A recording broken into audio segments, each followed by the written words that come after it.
world declared in one voice, we will not go quietly into the night. We will not vanish without a fight. We're going to live on. We're going to survive. Today, we celebrate our Independence Day.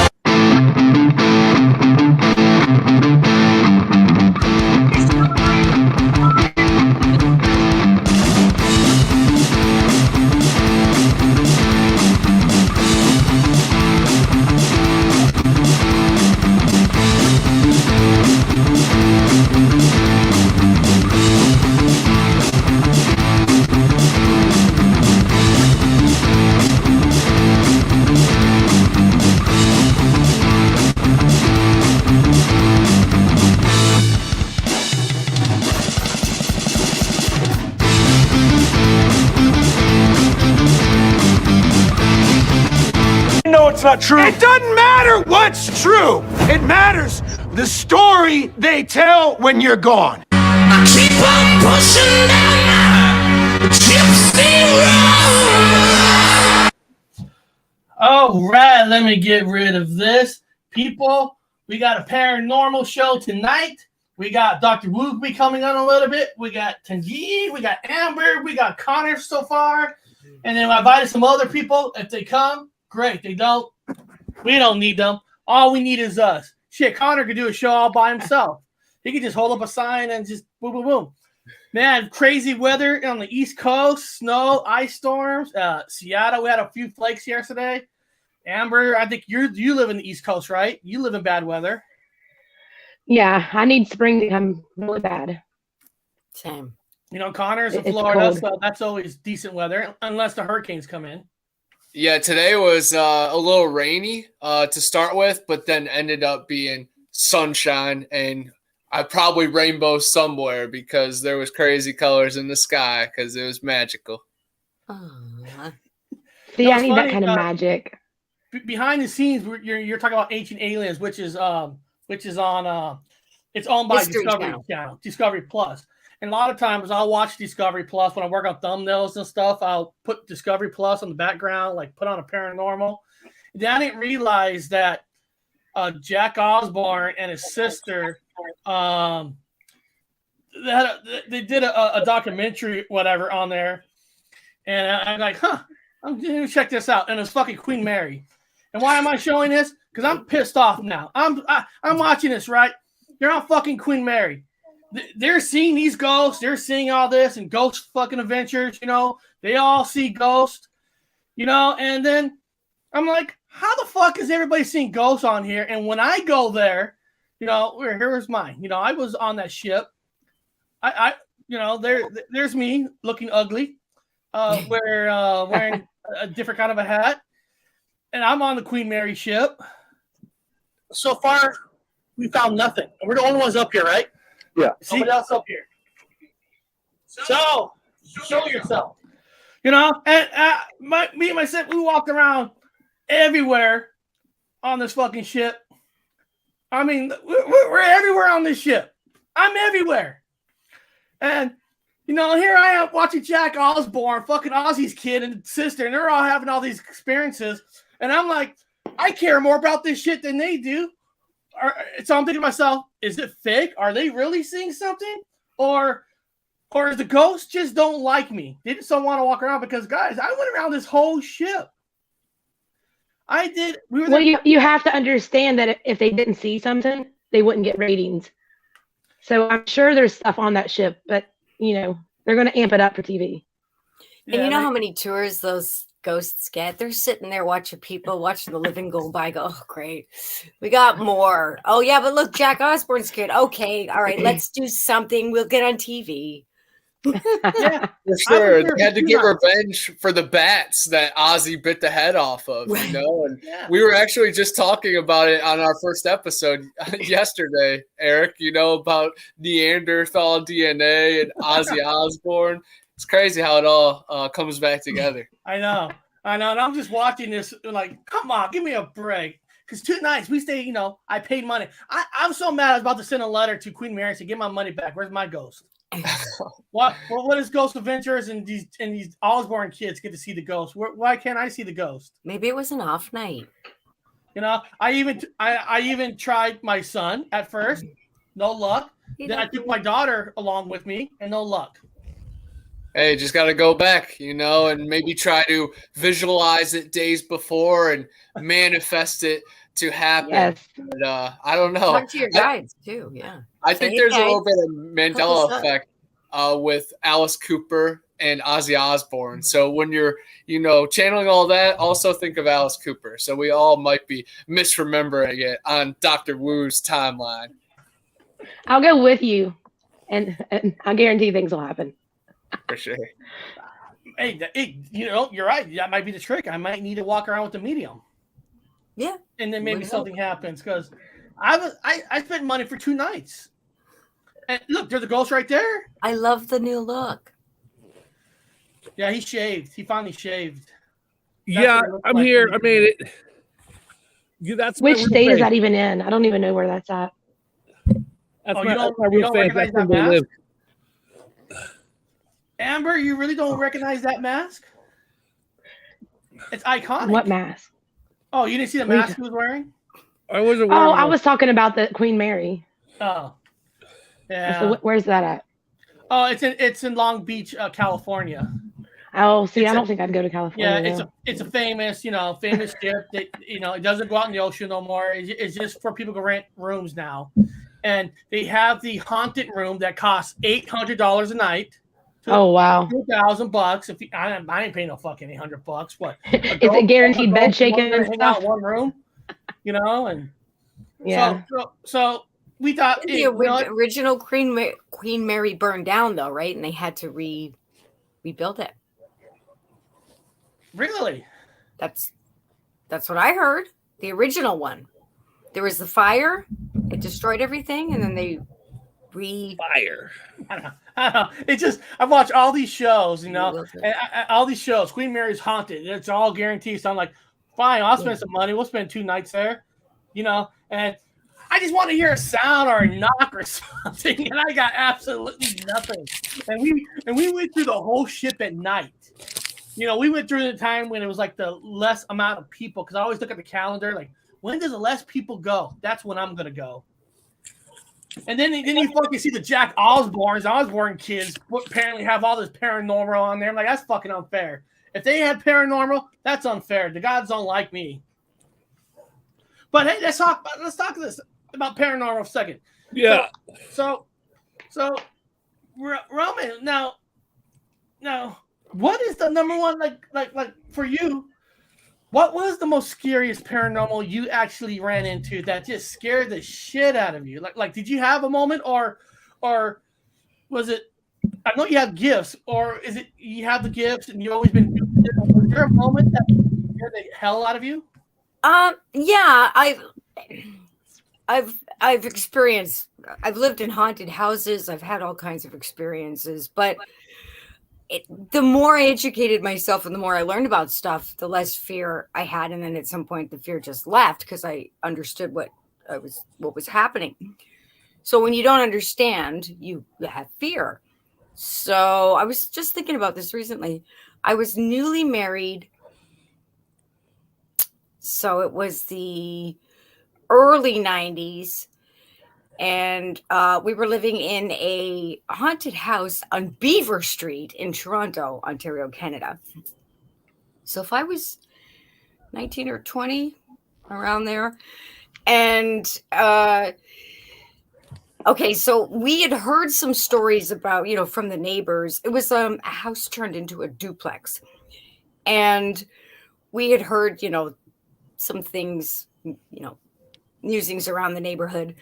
But when things started to go really weird in the house, it wasn't uncommon for me to feel a presence or, to hear noises or you see a shadow at the corner of your eye. I grew up with that. But when my husband at the time would say, get mad at me and, why you keep calling me? Because the bathroom was in the basement. And I'd be in the room watching TV or reading a book, and he'd come up all flustered. Why do you keep calling me all the time? And I'm like, what are you talking about? I never called your name once. He's like, I heard you call me. You wouldn't leave me alone. I was trying to take a bath, and I hear you calling me over and over again. I said, was it my voice? He's like, yeah, I know your voice.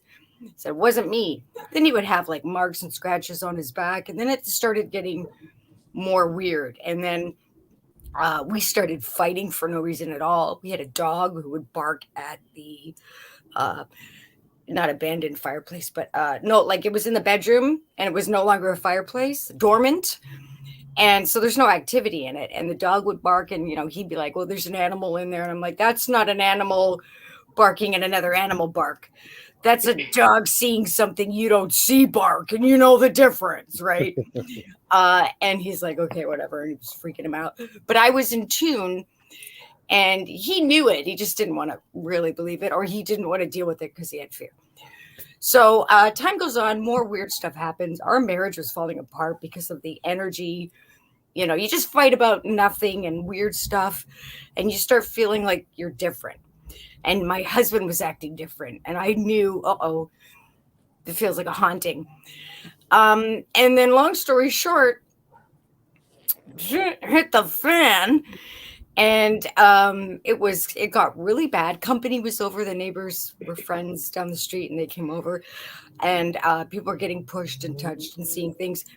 And then the nice couple upstairs came down one day, banging on our door, all mad. Did you go in our apartment? Did you move stuff around? And I'm like, right away, I know. I didn't do that. So I knew it's getting more intense, maybe because I'm a medium, and whatever is happening is getting stronger to get my attention. So then eventually my husband had to leave because the tension was so bad. And so I was there alone, and I called my friend from down the road and I had her come over with her boyfriend. And they stayed in the living room and I stayed in the bedroom. And that's when it got really bad because her boyfriend was also psychic, which we kind of knew about, but didn't. So we had a lot of psychic energy. So they call me. I go into the living room. We're sitting there. And I said, okay, you two, I see something, but I'm not going to say what it is because I want you to tell me what you see to see if it's what I see. And they described what I saw. And it was basically an aura electric field of a man with a child, a smaller, what looked like a father and child. And they described that. And I'm like, that's what I see. And then weird stuff happened. And then the guy got touched and he ran away screaming. The girl stayed with me. Her cousin came over. We did a seance. We all sat on my bed. I said, okay, no more of this. This is enough. You're freaking everybody out and you're making me mad. There was another instant prior to that where my husband, I had turned my back in bed. I was mad at him. He came in the bed and lay down beside me. And I turned over and said, I'm sorry. And nobody was there. And he had come up at that time, I heard him come up and looked and he walked in the bedroom. And I went, okay, this is bad. And that's shortly after he left to go stay at a friend's for a while. And so back to on the bed of the seance with me and two other girls, our energy worked so well. We were able to calm the energy down. We talked to him. We found out what his name was. He's one of my guides today, actually. But because he was trying to get heard, he caused all this problem. And it was getting out of control and it was getting violent. And so we calmed him down. We learned the truth. We crossed him over. It was great. I found out shortly after that, after we cleaned the house and it was all good, I spoke to, I forget who it was, but somebody important in the neighborhood who knew the house history and said the family that lived there, 7 years prior, the guy went crazy, killed his family, killed the dogs. Killed his family, left the dogs, and they, were hungry. I'm going to leave it at that. So by the time that the authorities open the doors, these ravenous, crazy, rabid dogs go out. So the energy in the house was never cleaned. It just stayed there.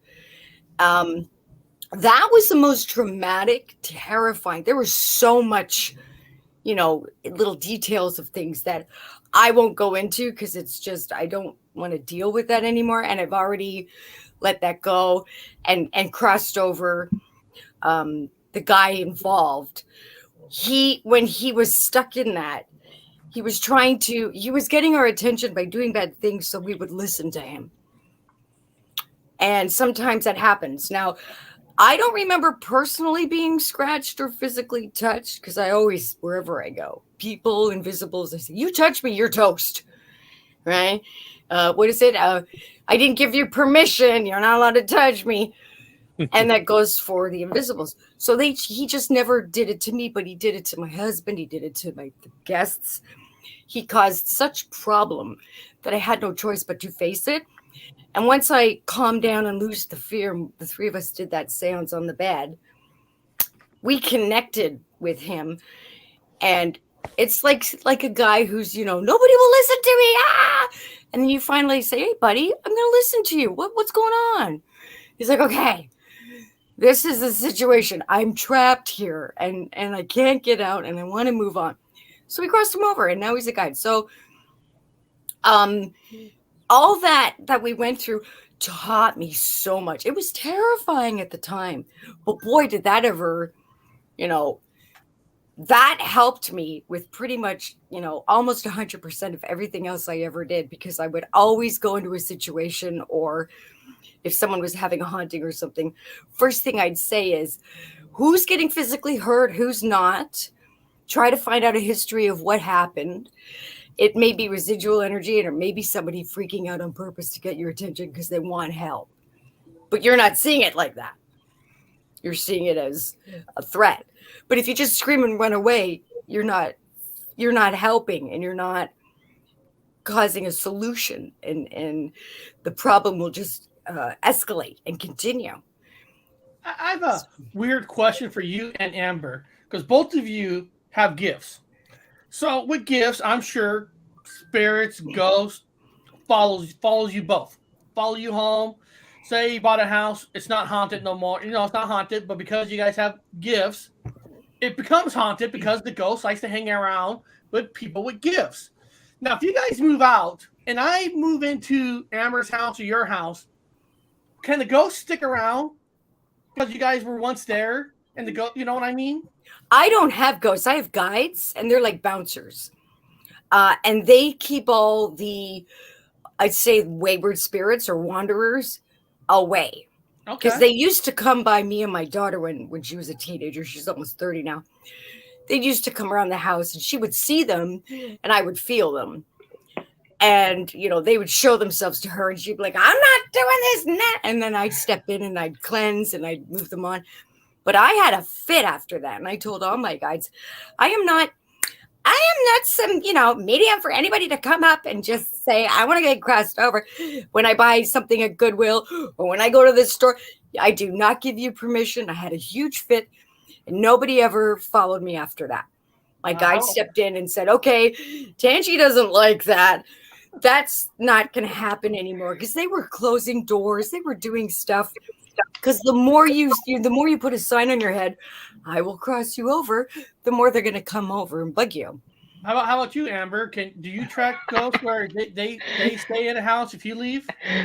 I'm like the one she just described that she used to be, because they're everywhere, all around me, all the time. But I have a hard time telling them no. Like sometimes I'll go places and they're like, please, can I come home? And if I can tell they're nice, then I bring them home with me. So I brought home a lady from the Bigfoot Museum the other day. How do you know they're really nice? Could one be technically a demon and lying to you that is nice so you can bring it home, and then the true color of it? Everybody has their own opinions about demons. I mean, I know they're negative, they're not pleasant to be around, but the ones I've experienced, I don't think that those ones had any intentions of like trying to come home with me. People think of like a cup gets knocked off their shelf, that it's automatically a demon. And I think demons have other things to do than to do that. If they're going to come and try to get you, they're going to like ruin your life. They're not going to just play footsie with you, every couple weeks. I mean, I don't think any of them's ever been demons that I've dealt with. Other than that, I did meet 4 of them one time, but but they didn't follow me home. That was all over the place, but yeah. Like say I hang out with you, Amber. Say I had lunch with you one day. Can a ghost jump from you and like follow me? I mean, I could tell them to. No, Okay. Most likely they're. I mean, they could, I guess, but I think they're kind of content. But I mean, you could pick up an attachment or somebody follow you home. Not really an attachment, just follow you anywhere you go. Yeah. Same with stalkers from the bakery, right? Because see, my plan Not is today, Larry. See, Go I home have back a to your plan. wife. See, I have a plan. I'm gonna hang out with you both. Have you guys tell the ghost to follow me. And I'm gonna take you to Queen Mary and drop some ghosts out there. Make that fucking place haunted. See, I did have to. There was a time I did. What is it called? I don't know. Where I had like a table and at an event, and I was doing readings, and this one lady that I channeled her friend. The friend seemed really nice. She was dead. She died very young. This couple went on with their day, and I did a lot more readings. And then on the way home, we're like driving down the interstate 2 hours from home, and it's dark. And my mom was in the front seat, and she's like, I feel somebody touching my arm. And I knew who it was. And about the same time she said that, this dead girl grabbed my steering wheel, jerked it. Like if I had not had both hands on the wheel, she would have wrecked our car. And that's how she passed. She was laughing about it. She thought it was funny. I don't know if she was drunk when she died or, something was going on, but there was luckily a rest stop like right there. And I get out of the car and there's, other cars there. And these people are like open with their door open, smoking a cigarette. And I'm sitting there going, get out of my car. You're not allowed to follow me. Go home. And they're looking at me like I'm absolutely nuts. And I'm like, I just keep yelling at this girl. I mean, honestly, if that happened to you while you're driving, are you ever get scared that you're on a freeway and something's going to happen where they're going to pull the steering wheel on you? By any? That's the first time that's ever happened. I try better now to remember to kind of like put up better protections. Sometimes I forget, sometimes I'm busy and I just forget, but I think she was definitely under the influence of something when she passed because she was still acting like it while she was dead. Sometimes I run into that, not all the time, but sometimes, if somebody passes away from, a car accident where they're drunk, sometimes they still act like that, like they're confused. Or I had a man come to me in a restaurant one time and he had died from a drug overdose and it made me physically sick. Like I was spinning. I felt like I was going to throw up. I could not think straight. They can bring so many different feelings and emotions and whatever they kind of want to throw on you. Let me ask you guys this. How real can... I know it's a movie, but the movie Sixth Sense. How real can that movie be? Is that like you guys sometimes almost see ghosts, like it's almost really real looking, like how God, what's this?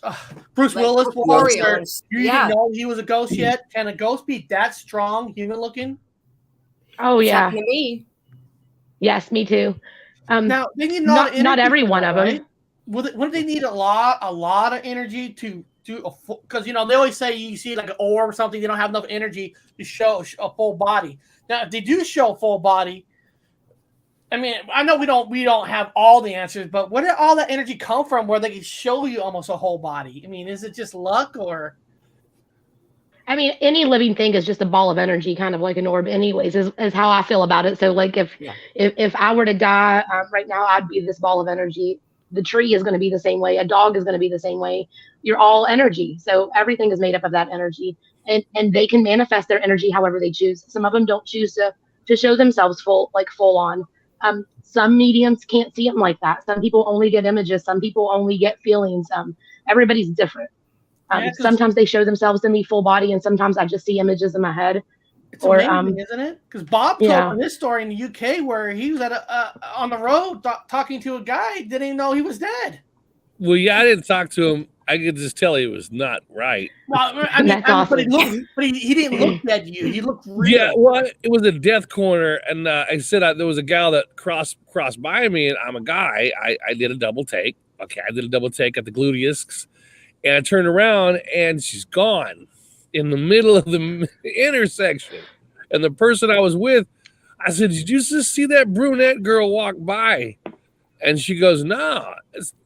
There was a brunette with the black spandex pants and the jogging top and like She goes, there was nobody there. I said, no, man. I just did a double take on her and she's gone.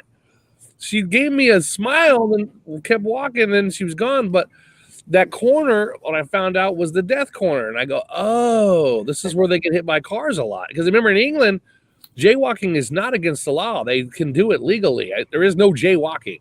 So they all jaywalk. And this is a bad corner. This is where the buses and the trucks and this is weird band corner. And there's a lot of people that died there. And so the guy across the street I was watching, I go, oh, he must have died. He must have got hit by a bus. And then she must have got hit by a blind corner, by a car flying around the corner. I go, oh, shoot. They looked as real as any. They're real. They're like a human real. But like that's the question.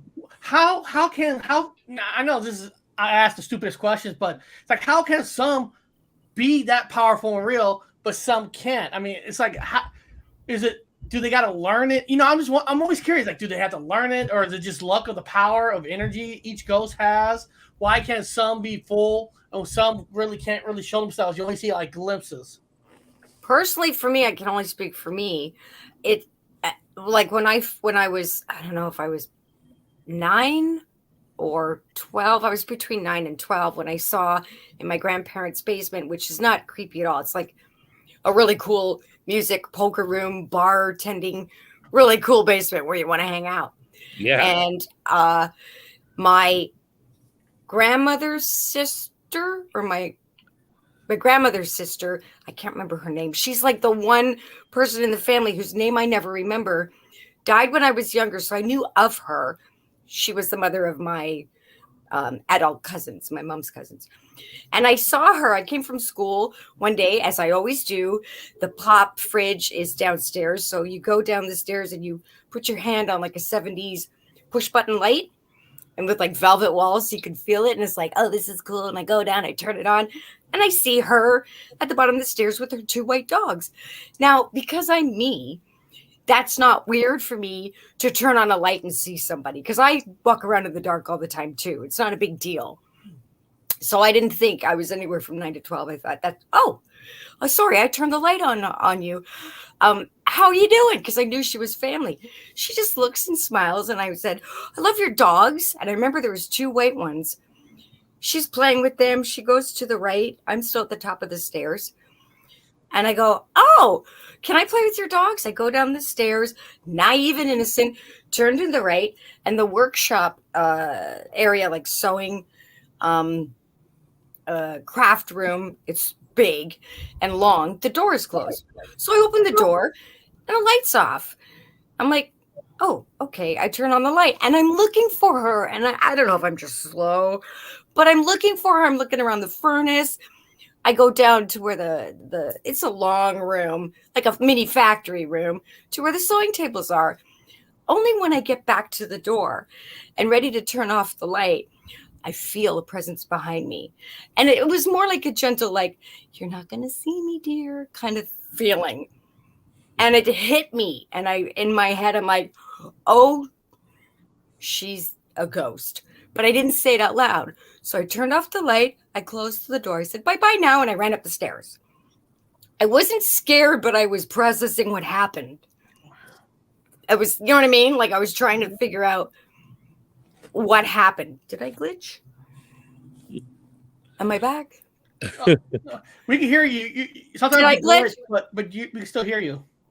Oh, I still don't remember her name. It's like Ida or something like that. But once I realized that for sure was her, I had no fear because I already knew she was family. And she was so real. She was a person. To me, she was a lady in the basement with her dogs. Wow. In the dark. In the dark. It just, but I like my family, we're weird. My mom and I are like, weirdo hippies, and we do stuff like that. So it wasn't like odd for me until after I searched the whole basement for her.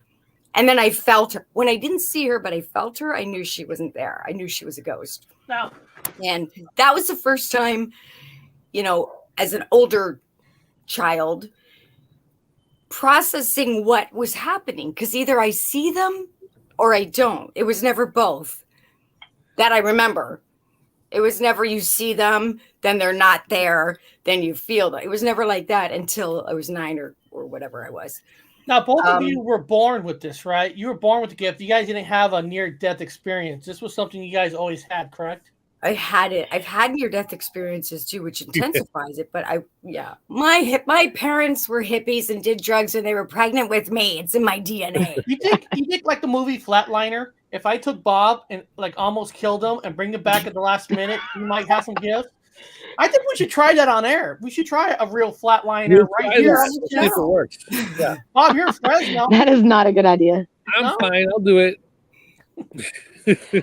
You're already cold, Bob, so you're numb for surgery. Let's do it. Yeah, I'm outside. It's very cold. It's very. I very saw cold. you with your gloves on. I'm laughing, man. Spark up a joint to warm up a little bit. But Yeah, there's but a cold seriously, when people have a near-death experience, what do you think is it? Is it like because they almost crossed over and they at the last second they were pushed back, so that other part where they should have been to the other side, but they get pulled back to the real world living, and that's why they might have a near experiences after they died and came back. If that makes sense. Hey, Chad Smith. Hey, Chad Smith, if you want to come on, I emailed you the link if you want to jump on. And Chad, if you can't, try to round up your crew. I already reached out to Sonny and Spooky, but I know you're the head of that 3-headed dragon. But yeah, man, Chad Smith. I am Chad Smith. You are Chad Smith. And he is Chad Smith, man. It's connected to Amber's merch, too. Amber, what's going on with your merch store? Where can people get some stuff? It's on Teespring, but I forgot which email address I used for like 6 months, so I just figured it out after I called them and asked them. You know what's wicked, Amber? Now behind you on that thumbnail, you're that mermaid, and your face is almost over that mermaid. It's almost like a perfect real life picture. Because that mermaid is your face, and your face is like on that body. It's like, wow. She doesn't look like that Monday to Friday. Wait, what? Like a mermaid. But only on weekends. No. But you know what I mean, Amber? Like if I died and I saw a light and somehow the doctors did something, I came right back. Is that what causing some people to start having these gifts? They definitely can, but everybody's near-death experience or when they die and then come back, they're all different. I will have you might be familiar with his channel, Eli Family. He's going to be on my channel. We're going to plan something in a couple of weeks, but he actually died in the hospital, and he remembers actually going to his friend's house and having a conversation, and she saw him, had a conversation with him while he was dead, and then he came back, and ever since then he's had stronger gifts. Yeah, he's always on Through the Veil Paranormal channel, so yes. Yeah, I know Eli. Yeah, he had a lot of it I think for him was a little traumatic, so and that's fine if somebody doesn't want to share that, but he's going to talk about a little bit of it with me and kind of tell me what he saw. Now, you know what I wonder?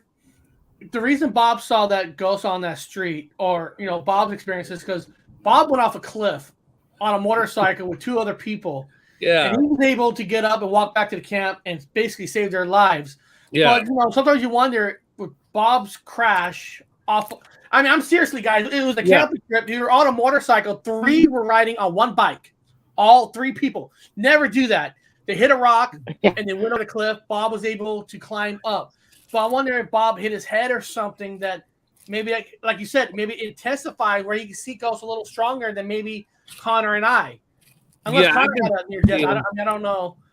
I see them, but they're not. They're like humans, and they're not ghosts. I don't call them ghosts. I'm like, people talk about ghosts. I'm like, I don't know. They're humans. They're fucking humans.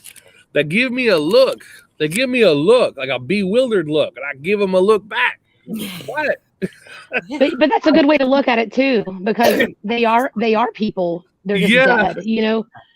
There are some mean ones, but a lot of especially in the paranormal field, people go in places and they're like, oh, these people scared me, and they talk so negative about their experiences, and I'm like, these people just want somebody to talk to, which is kind of why I take them home. I'm like, I need somebody to hang out with at 2 a.m. when I can't sleep. So not all the time, but it could also be interdimensional beings too, and or time travelers, and or aliens or angels. To me, they're the same.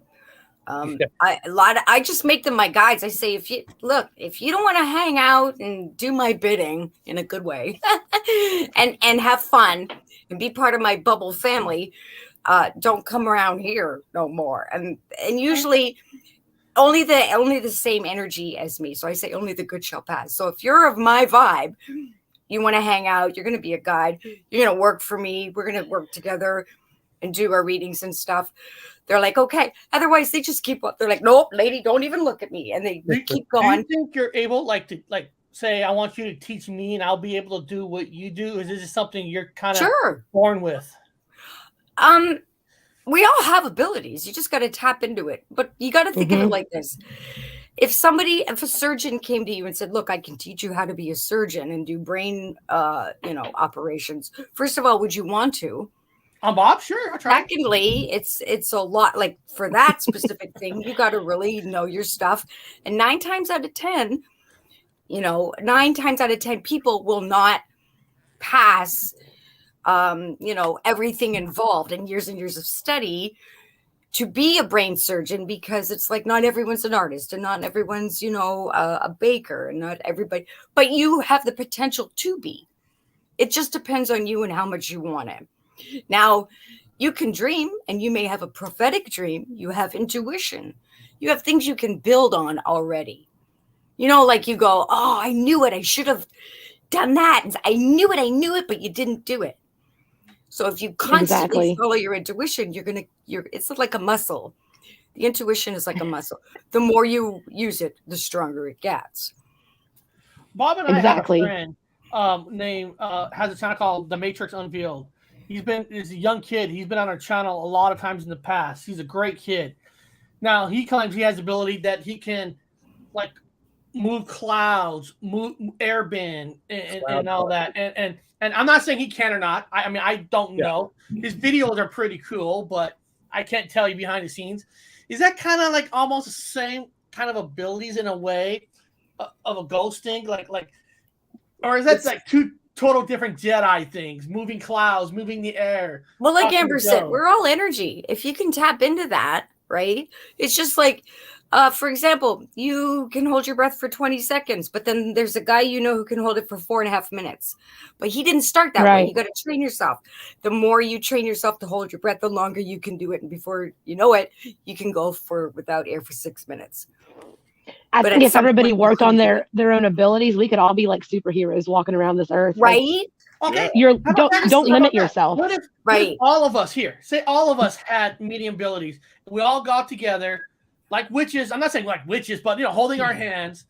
Can we, like the movie Craft, where they all got together and all their energy became stronger in the movie because they found all 4 witches, the east, the north, the west.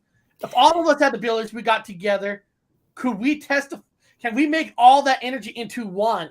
Well, healers do that. If you watch energy workers or, I don't know what they're called, the yoga retreats they have in California and the warm climates, where they go and they do the sound cleansing baths, and then they focus their energy, and they can, sometimes you see sparks and you'll see their energy.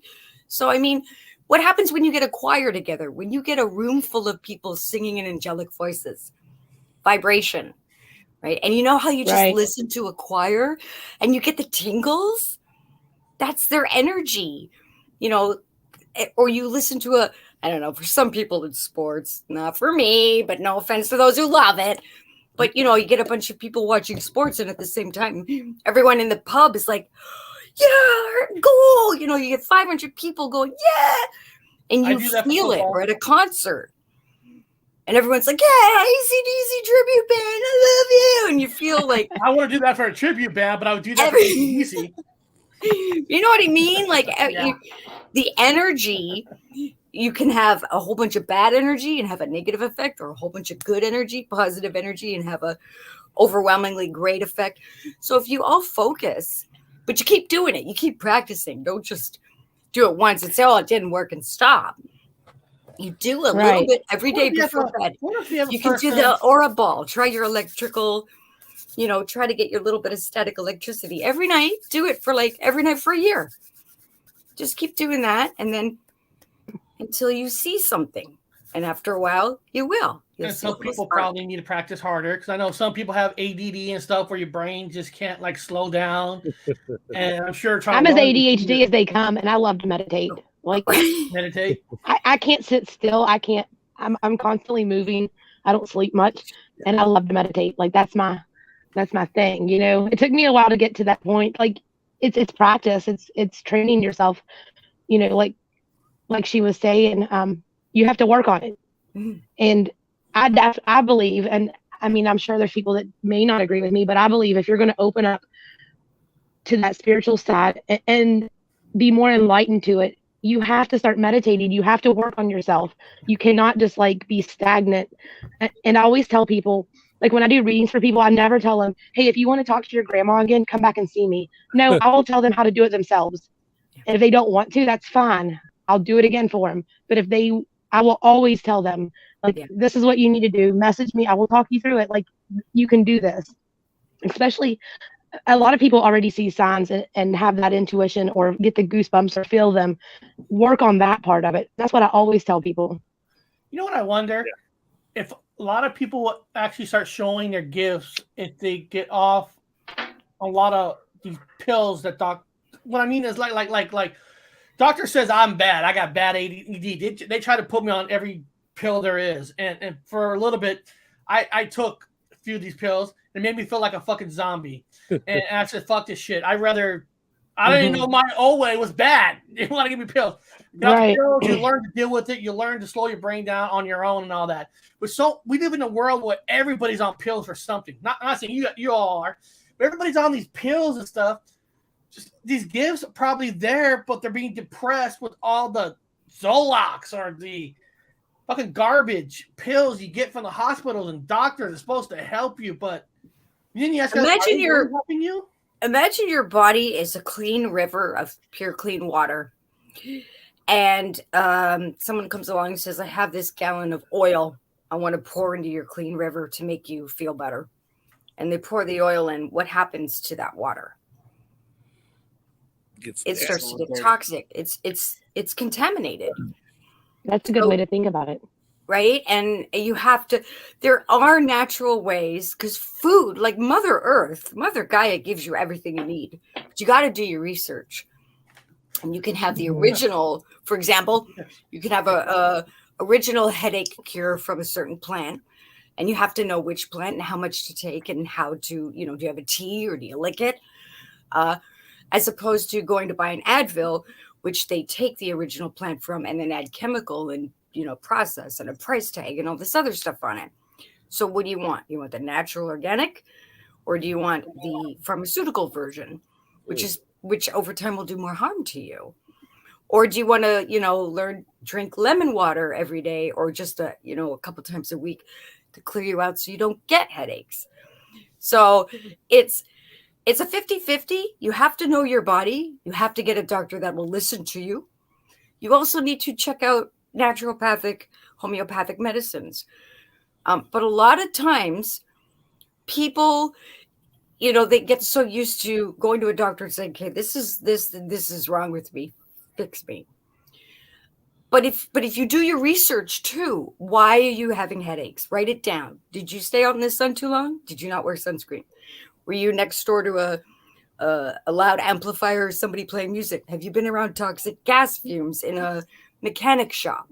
Like, why are you getting headaches? Are you staring at a screen too? You know what I mean? Like, people don't want to research why they have problems. Not everybody, but some people are like, oh, I'm not feeling good. I'm going to the doctor. Well, what did you do? What did you eat? I can't have certain foods. They give me massive migraines, so I don't eat those foods anymore. Daddy says if he takes 3 pink pills, he'll find Bigfoot. I love headache people. They always ask me, I have headaches. I go, okay, I'm going to ask you something embarrassing. When you take a pee, is it bright orange? They're like, yeah, you need some water. Water, hydrate. People, it is the number one thing. Yes. People forget to drink water. they forget to drink. They forget to drink water. Oh, they're drinking a diet. All you gotta do is pee to know how much water you have in your What system. color is it? It's orange. Well, you Yeah. need some water, man. You just drink some damn water and drink Your it from body's your vehicle. So You everybody have to put tonight, the right fuel in it. yeah. Now everybody in the chat, what you learned tonight is if you have a headache, go take a pee, and if it's bright yellow, you need more water. Go drink some damn water. You're gonna have a headache. If it's orange, See, I or, suffer from or migraines, dark and yellow, I always not have. Oh shit. Sorry, Amber. I said I suffer from migraines. I have since I was like 21, but none of the medicine, like I used to go to neurologist, it never worked. It always had like crazy side effects, and I didn't like it. But I just kind of pop some Excedrin when I get a migraine. But a lot of times I think it's related to spirits as well. If I'm around, like if I do a lot of channeling, or if I'm around a lot of spirits, I get massive migraines and I get really nauseous. But I have not found anything that kind of helps mine yet. And I drink plenty of water. Do you have tinnitus? No. Okay, because I have. I did have a concussion when I was 21, and I think that might have been what happened. Like that's kind of when it started. It was my own fault because of course I'm blonde and I'm goofy. So, I mean, I would tell y'all, but it's embarrassing. But it just I've always had them. I can't sleep with a pillow anymore because I would get these horrible migraines because of the tension. You know, you sleep wrong, you're cracking your neck. Yeah. You get that bad migraine. I get them all the time, so I stopped sleeping with a pillow. I went to dollar store, bought a $4 memory foam. It's like a weird shaped pillow. Sleep with my head on the big part, and I don't have those crinks anymore. You know what? Sometimes I'm like, I want a big pillow. You I are want to so sleep right. with a pillow, and I wake up with a migraine. Right. I hate fluffy pillows because they hurt my freaking neck, and I went with those harder, smaller, thinner pillows, like you're saying, like a memory foam kind of a thing. It's that memory foam. Yeah, like shape as that, and it made my neck feel better. Yeah, so I sleep on that, and I never wake up with a crink or a migraine unless through the night I've learned to not have any other pillows in my bed because I'll grab them and tuck them under me habitually.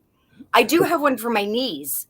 So I sleep with a pillow between my knees and I sleep flat or no pillow at all. And then I don't get it. I have leg problems because I got this big fat English bulldog that jumps on the bed and it's on my feet.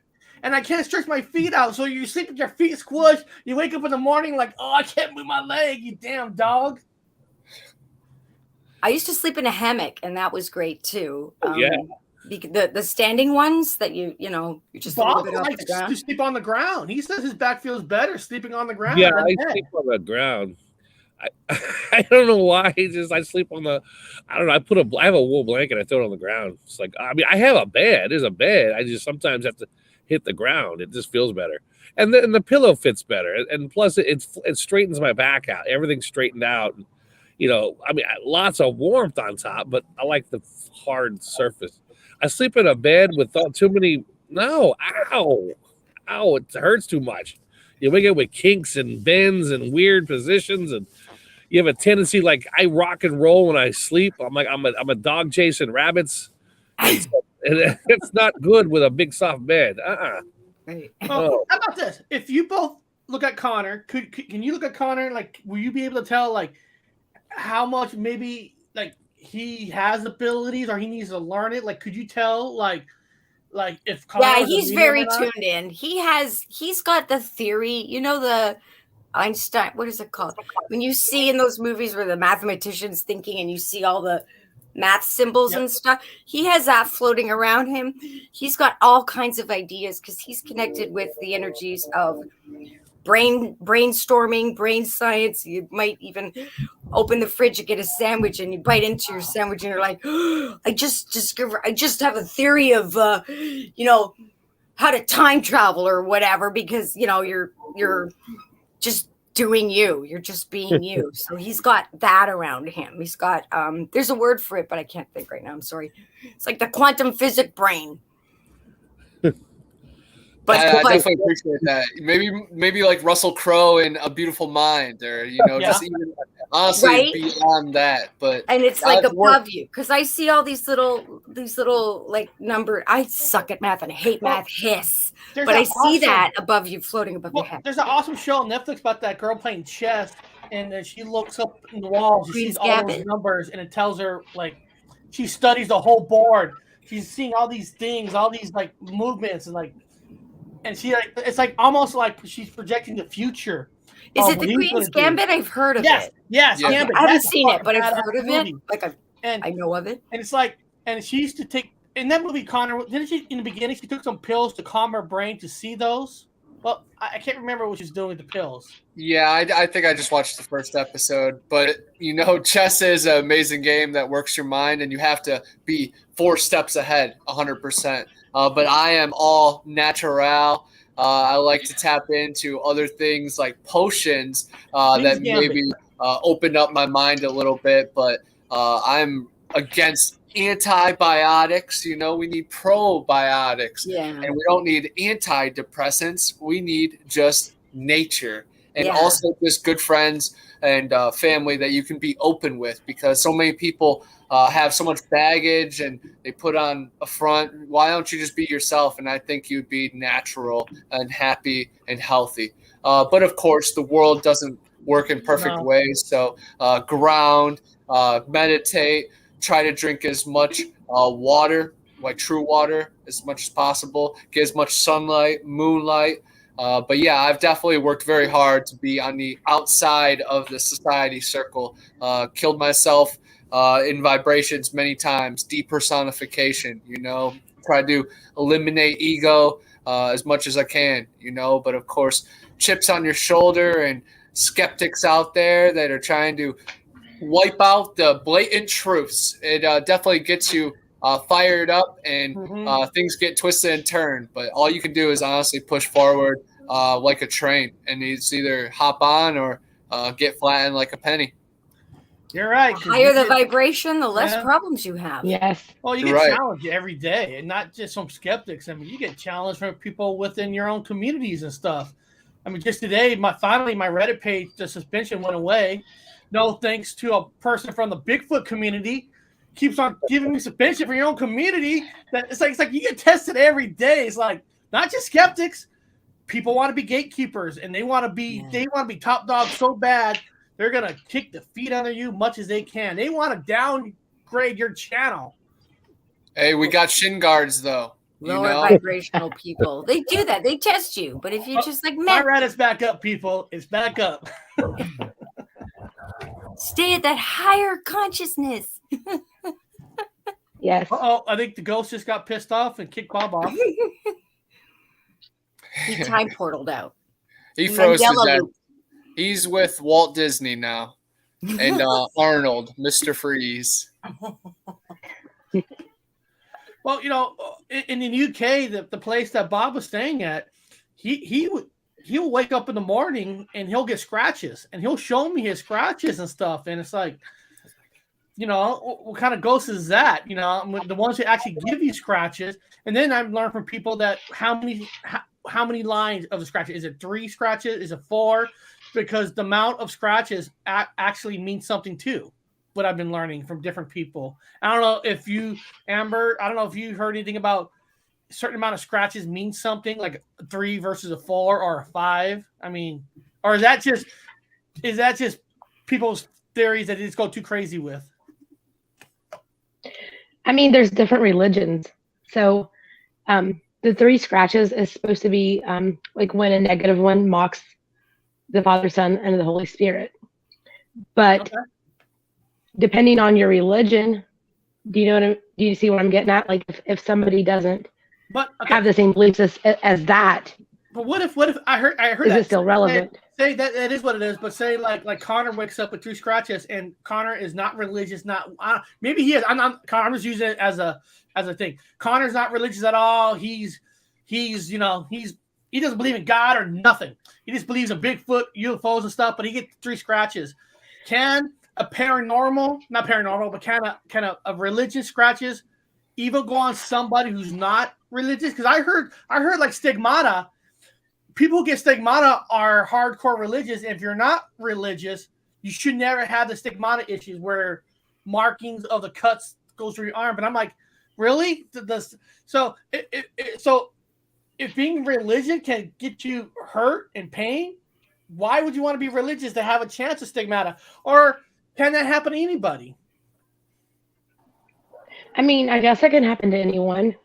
I don't have experience with that aspect of it. I've been around plenty of spirits. I've been around demons. They've never scratched me. They didn't do that to me, and I've never known anybody that this happened to. But you do see it on TV a lot. But could it just be a cat scratching them, or maybe something else scratching them? I mean, I don't know. You have to look at all aspects. You can't just look at it and say this is a demon. Your house is haunted. You know what I'm saying? You have to look at everything. Yeah. See, the reason I'm curious, because like there's a movie called Stigmata, and the girl's experiencing stigmata because she got a necklace from a priest who killed himself.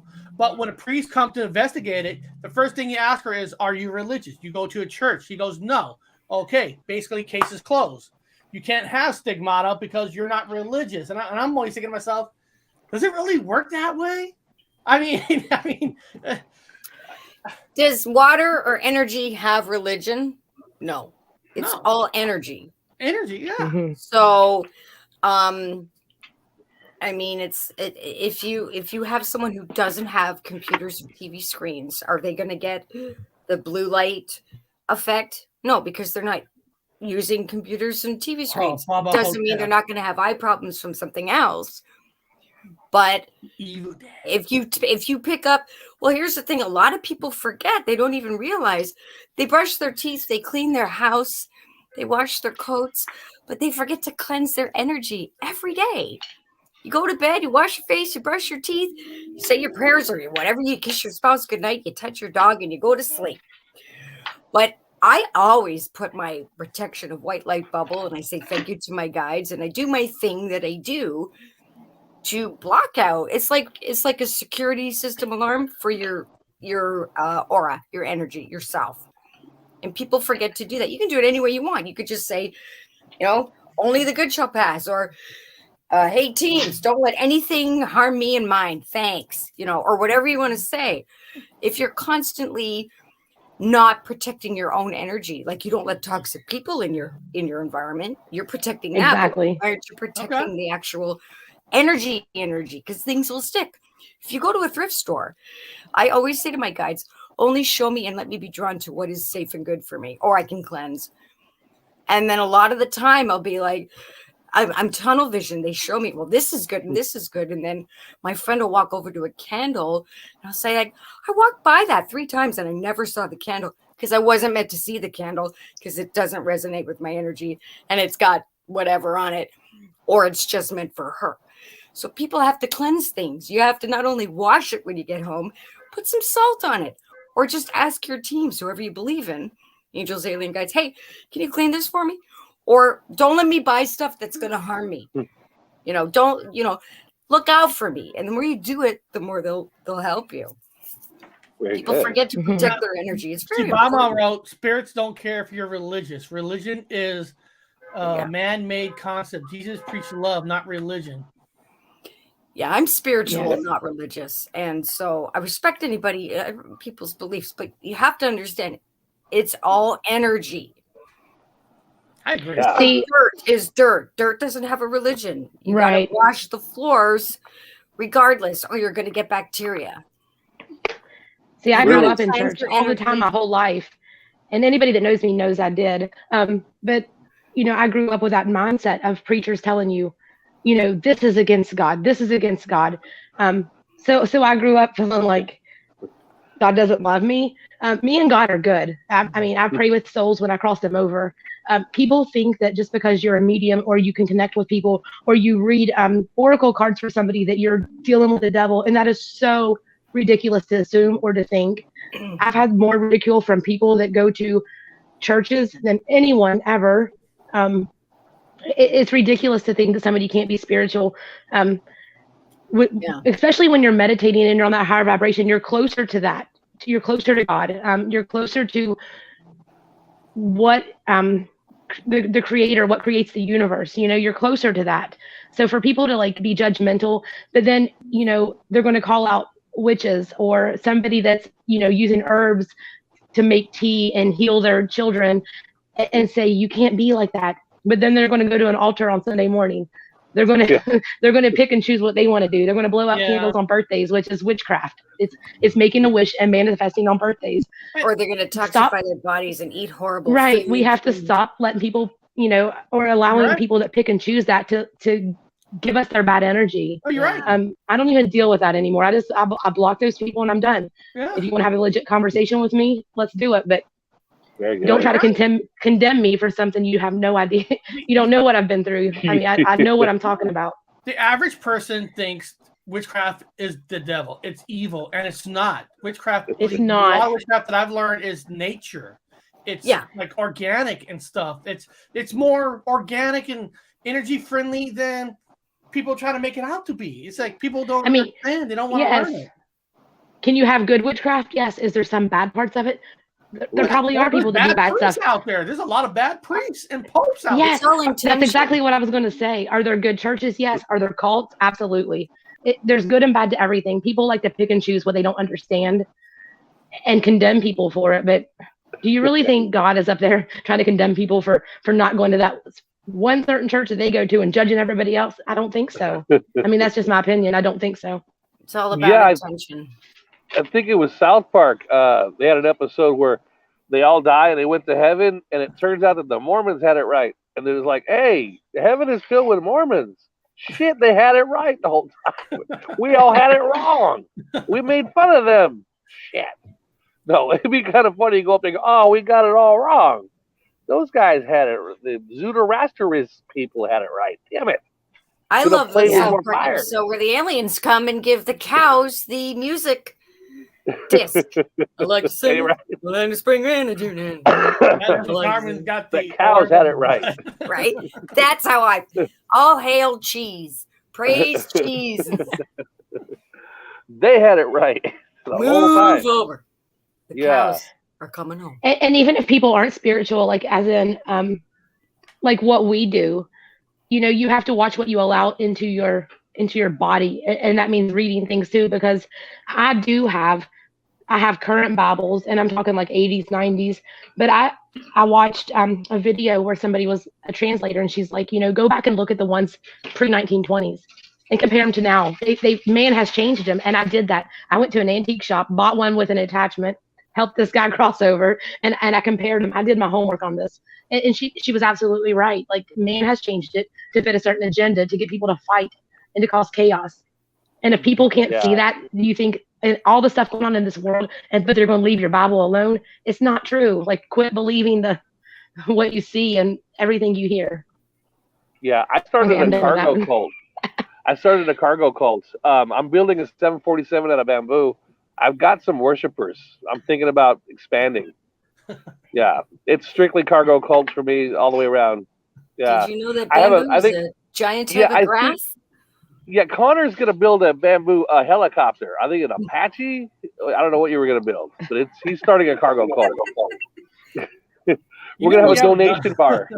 We need to do the show the daytime. We haven't done a phone call to Scientology place in a long time. I know, but they're closed at night. I know, I missed Those that. Are always we used to call calling the Scientology places. We always called Scientologists and asked them all kinds of questions. So, say if the ruler of Bethos, can you tell us did the Bethos actually throw people in volcanoes? They're like, we don't know about that. They're like, oh, come on, the ruler Bethos, come on, the 747. Well, actually, it's no longer a 747. I think it's a Mandela effect. You guys are into that. It used to be a 747. That's how I've always remembered it, because I made the joke. Me too. But same. But now it's a new plane. I don't know if you knew that. It's a different plane now. It's not a 747 anymore. So I'm just throwing that at you. So if you want to make fun of them, you need to find out. I can't remember the new plane it is. This place has a whole new plane for them. But let me ask you guys this. I want to know.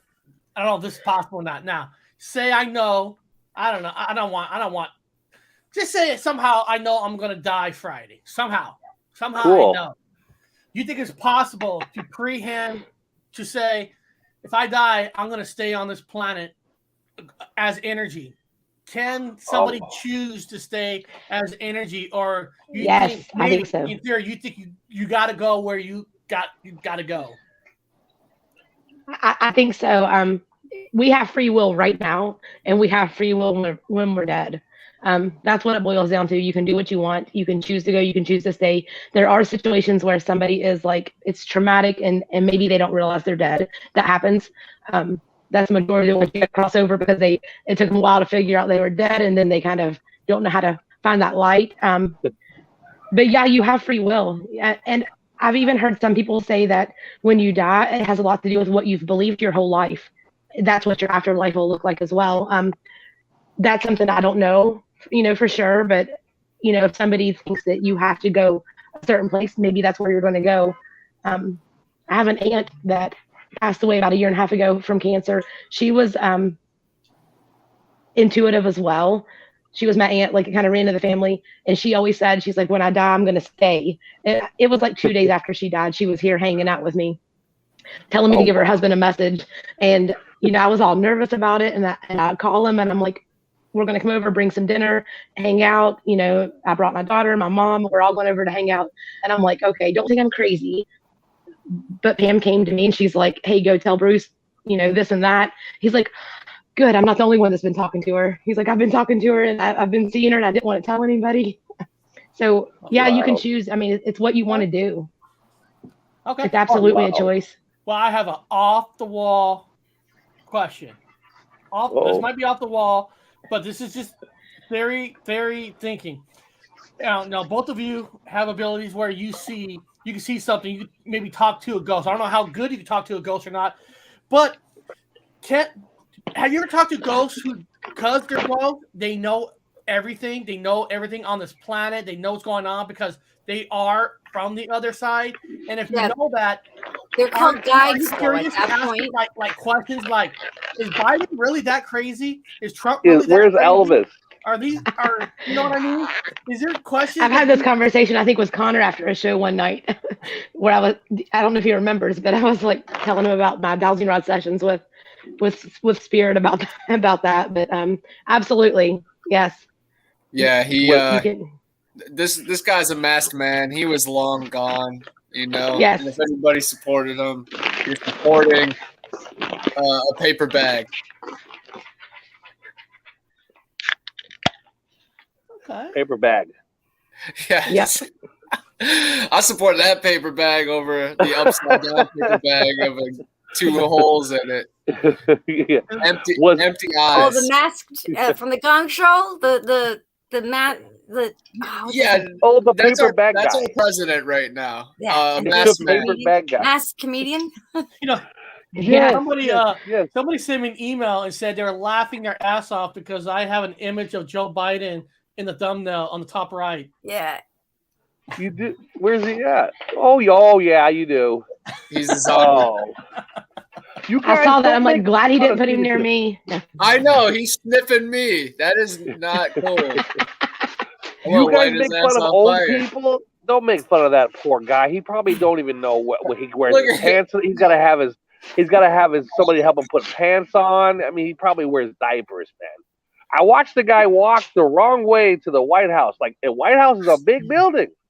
It's white and it's large and it's got a big ass door. And he walked the wrong way, and someone had to guide him the other direction. I'm like, oh, is this for real? I feel bad for him. Somebody has to change his diapers. The poor guy. But seriously, like Roman, like, have you ever basically sat at a table, drink coffee, just sitting there with the ghost for 30 minutes and just able to have a whole conversation? I have. In my mind's eye, I've done that. In my dreams, they come to visit. I astral project and do that. If I just don't feel like getting up and going to the kitchen, I'll stay in bed and astral project myself down to the kitchen and check out and see what's going on, if anyone's around. I have fae that fly around too, so they're always, my teams consist of so many different energies, and they know, like bouncers, only, those who vibe with Tangi's vibe is allowed in. Otherwise, the bug zapper gets the ones that aren't. So anyone who comes in who gets through is welcome. And, I could be, usually when it's usually in the bathroom. I don't know if Amber can relate to this. When I'm brushing my teeth, I'm taking my shower, I hear, hey, Tange, Tans, hey, Tans, can we talk? I'm like, oh. I'm trying to brush my teeth. I'm going to the toilet. Like, what? They can't see me, but they, it's like talking on an intercom.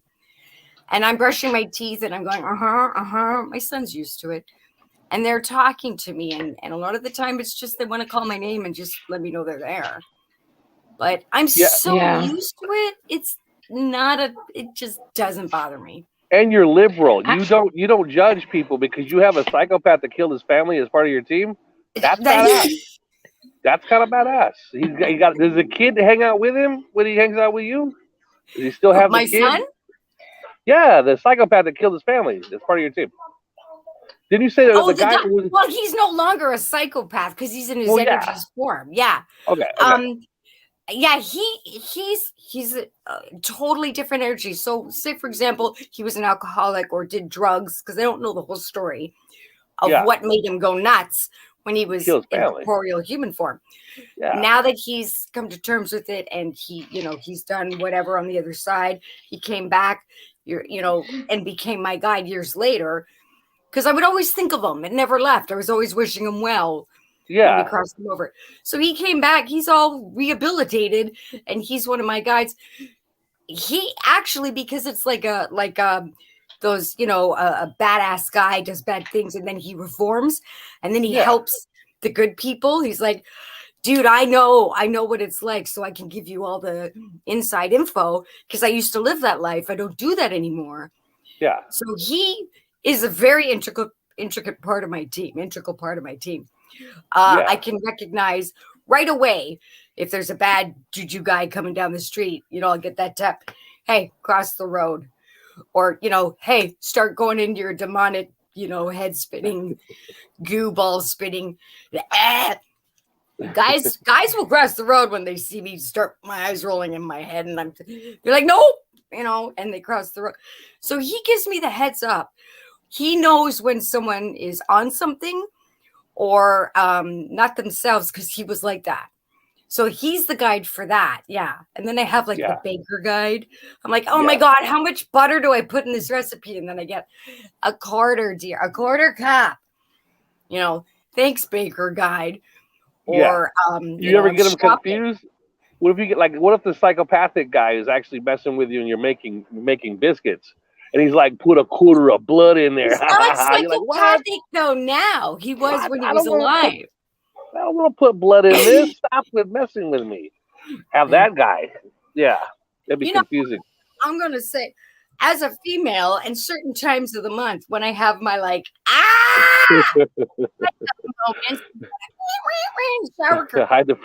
my guides are like, okay, honey, you're going to want to go sit down, go outside and have a coffee and a tea and a cigarette because you're a little bit cray right now.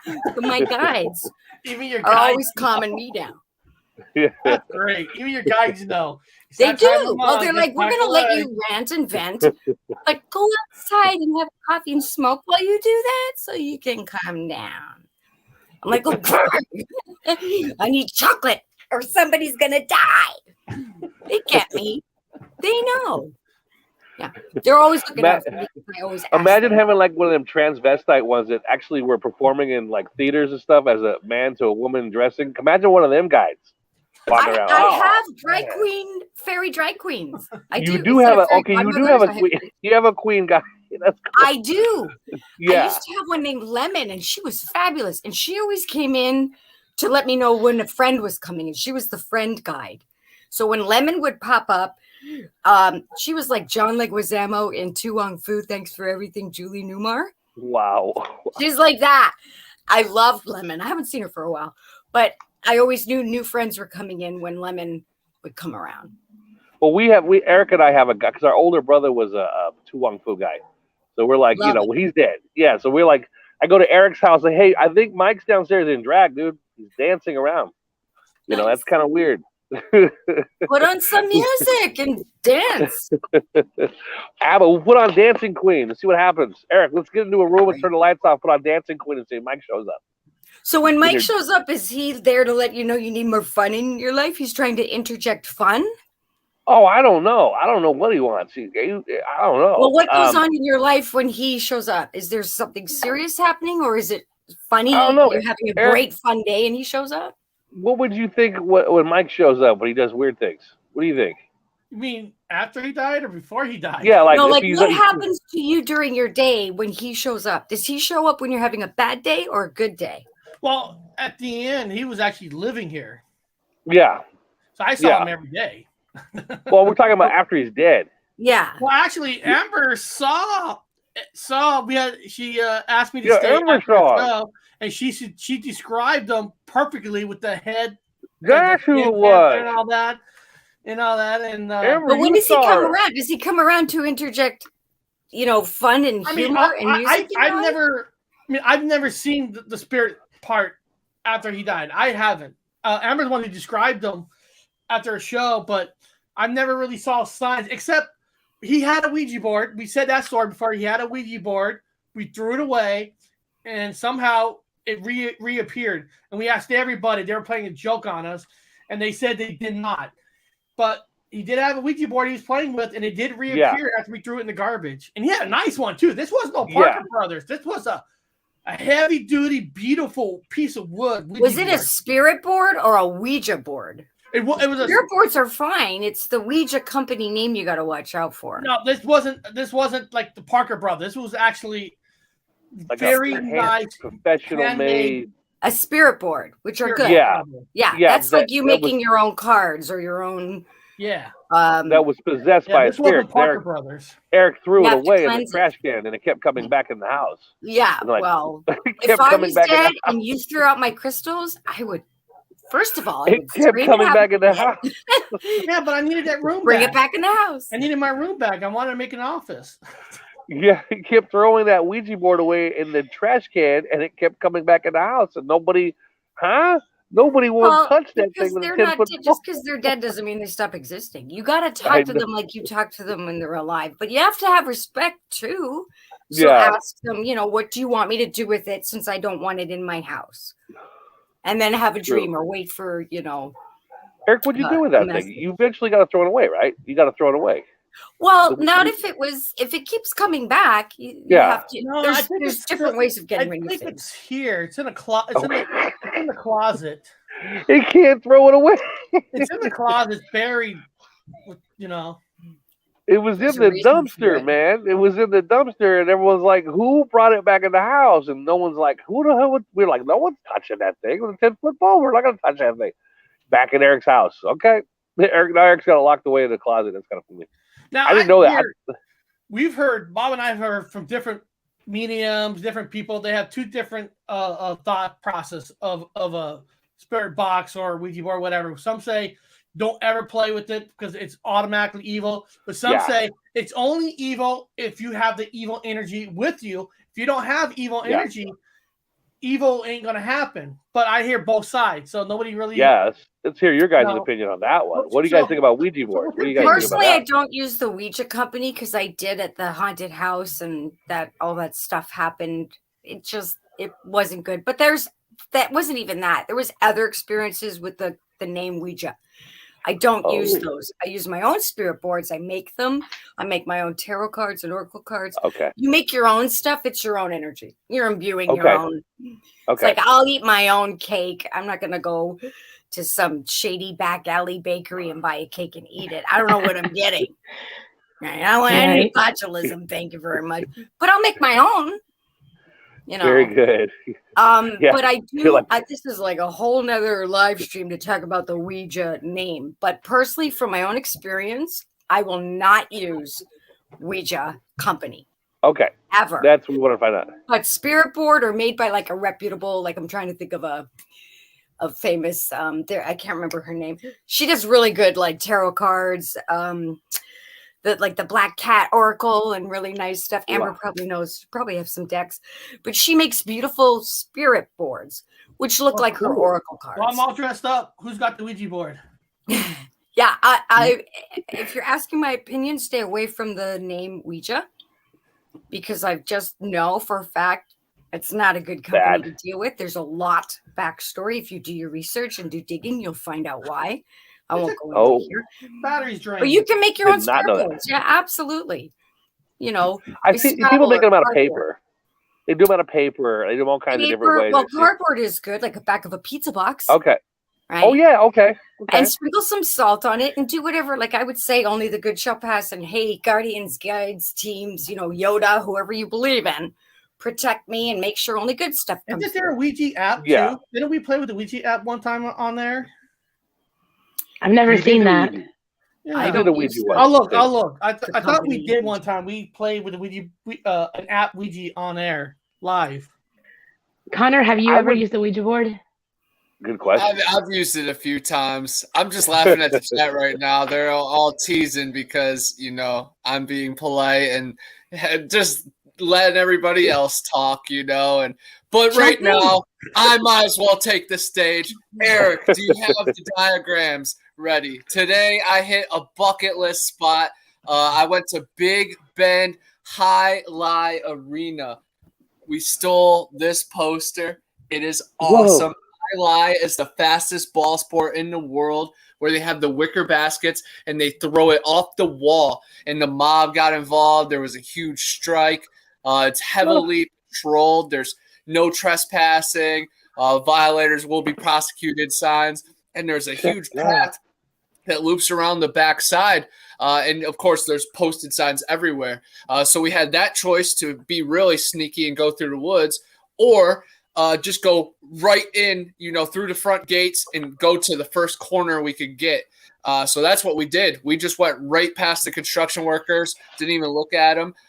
Me, my friend Cassie, and her brother AJ, and it was awesome. AJ was working the camera. Cassie was leading the way. She is a freaking brave girl. And I was just admiring the bucket list being checked off. And yeah, that is the High Lie in action back in the 80s. And I was right there, and now it's all graffitied. We got like 2.5 hours worth of footage. We were live on TikTok to more than 1,000 people.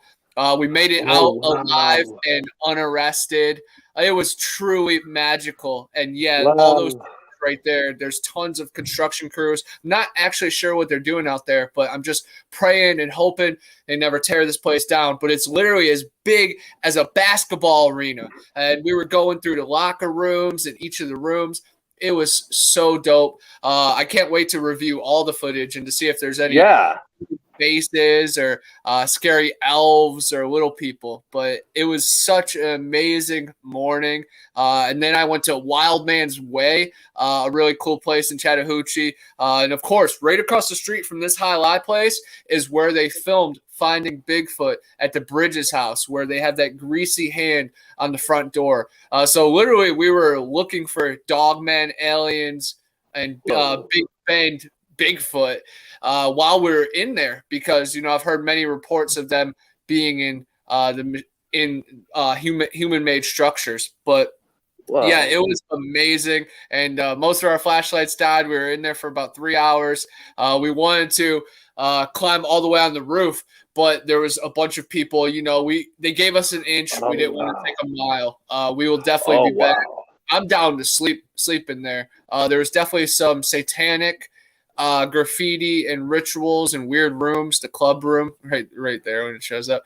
The escalator. There's thousands of bats, and AJ actually saw like a bigger size animal, not huge, but bigger than a mouse. We don't know if it was some kind of giant rat or I don't know, maybe a possum or something, but who knows? It could have been some chupacabra type creature. But when you're in a place like that filled with history, it is magical. We found the safes, all the tickets, unpaid checks. It was really it was a dream come true. It was goosebumps the whole time. I was so pumped. And, being with a crew that really pushes me to even be better was so dope. We found elevators, and it will be cool for the experience of everybody watching it too, because most of the time I'm like behind the camera, from 96% of the shots. So this one will be dope that I'm actually in front of the camera. AJ was filming me. But yeah, man, that's right where the magic used to happen, and you can't really see it in that. But there's like a little perched stool place that you can see above from the game, and I don't know, man, that whole building is so ginormous. It's like Dallas Cowboy Stadium being a abandoned just for me and my friends to check out. Well, So and it's you so investigated it. You did an investigation. You actually did like an actual ghost hunt in there, right? Yeah, we were there for 2.5 hours. Thank Wow. you to Okay. Amber's Para World for buying Cool. me the Necrophonic app. So we were definitely communicating with spirits. But honestly, every time we were around a corner was a new discovery, a new feeling, and you could soak in the vibrations. And it was just a magical morning. But just being scared, being arrested, like there's a good chance of being arrested, but I would have took the rap. I had my book in my book bag. I would have talked that slick talk. I would have told him, I'm Frico Suave. Yeah, it was for science. Oh, 1,000,000%. We were taking photographs. I got 2.5 hours worth of video saying that we didn't destruct anything. We actually cleaned up some rooms. I plan to come back and sweep up some more broken glass. Very good. And it's for science, so it's perfectly fine. It's perfectly acceptable. Oh, yeah, and it's for education and entertainment. If the law wants to come after us, I don't know if they saw The Void Cat, but, we got Hollywood-level production, in our back pocket. So we just built that set. That's not the highlight, but we built a replica. It's just like the Philip Seymour Hoffman movie. That's cool. You did an investigation. Yeah, that's a magical day, and I hope my family and my friends in the chat, I hope they got a little dose of me, But let's find out if Connor has a magic day. Okay, this is the app for the Ouija board, and it says put my finger on here. And it says ask a question. Did Connor have a magic day? It's go. It froze. Oh, it went to yes. Well, did you move it to the yes? Right. Yes. You moved it with your finger. No, you keep your finger on it and it moves. You gotta follow it. So it moved by itself. It actually moved by itself to the yes. You didn't help it. I ain't buying that. Okay, well, let's do it again. Okay, let's ask another question. Who are you? Oh. E. A. Okay, your finger's off of it. I see it. B. Leave. B. Leave. The room. Leave the room. Leave the board. Oh shit! It is, huh? Right. Come on. Leave the room. It says at the top. Wow. Leave the room. Oh shit! Connor's gone. He left the room. Left the room. He'll be back. We lost Connor. Shit, Eric. Wow. What did you do? You manifested it. He said he had a magic day, then he said leave the room. You manifested him leaving the room with your magic spells. So, is that on the? Is that on the what is that? Is that on the tablet? It's an app. It's a Ouija board. Oh, app. It's an app. Oh, yeah. It's called the app's called Spirit Board. Okay. And I love I'm the sure necrophonic one. I have that's the only ghost box app I'll use, and then I have 2 actual ghost boxes. Like that. You have one like this one? I have a necrophonic app, like ghost app. Okay. And look, it has that advertisement on the bottom. Ghost boxes, radios. Yeah, I got one of those apps. Yeah. Eric has one of those apps too. I see Connor. You kicked him out of the room. Hey, Connor, it said leave the room, and you left the room. Yeah, my screen went black. I had to restart. Is that real, then? My screen went black. He's all serious. That app is weird too, because I remember the first time you put it, it said proof. The very first time you interviewed me, and it said proof. We did that before. The phone apps are a little goofy. I feel like once you start paying for the apps, then you start to get a little bit more, impressive coding that maybe it is linking into the frequencies. But I love pulling all the tools, and somehow it messes with our internet pretty much every time. Every time. Yeah, every time. I got kicked off over here once. I didn't leave, guys. I got kicked off. It might have been Hey. Brandon in the corner. He might have had enough of me. He wants to be by Amber now. Reshuffle the boxes. Bob Gotta doesn't look reshuffle good the- as a mermaid. I don't look good as a mermaid. I'm Yeah, a you're right. merman. I'm a merman.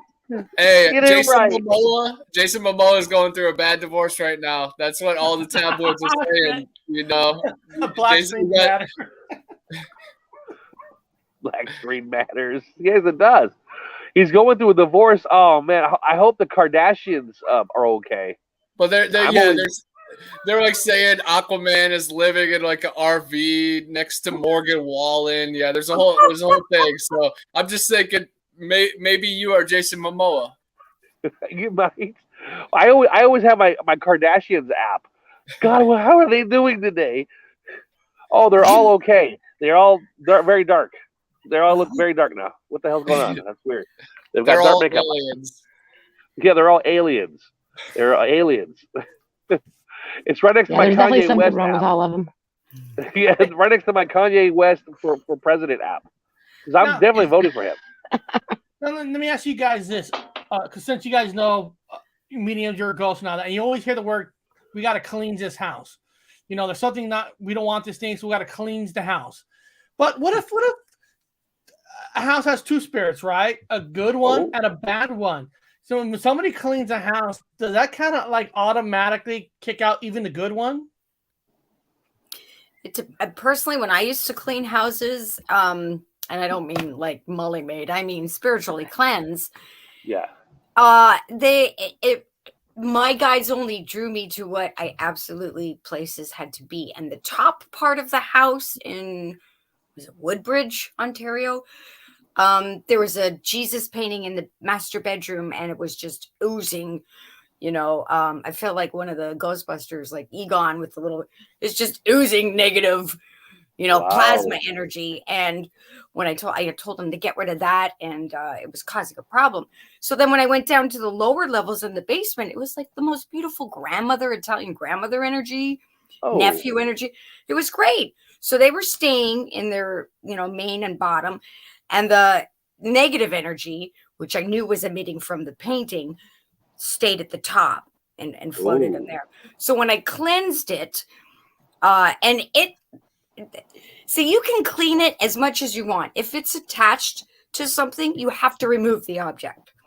So I don't know, bottom line, if they ever got rid of that painting, because they're like, oh, that's our, that painting's been in the family forever. And I'm like, yeah, you're going to have to burn it, or you're going to have this constant haunting because the entity is connected to the painting, which a lot of the time it's energy. So it could be a residual energy. That painting could have been in a horrible, environment where there was abuse and it attached itself. It doesn't necessarily mean it's a person, but it was an entity energy. It was negative.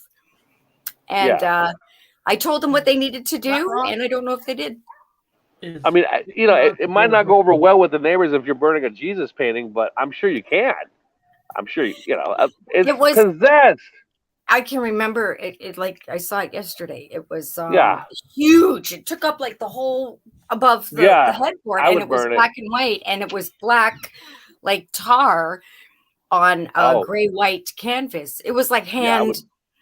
It was old. I don't know what was on it, but I think it probably came from Italy, and maybe a church or something.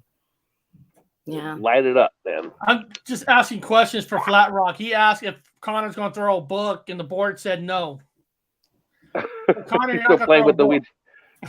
Still playing with the Ouija. Hopefully, we'll sell some books tonight. And you're going to sell books.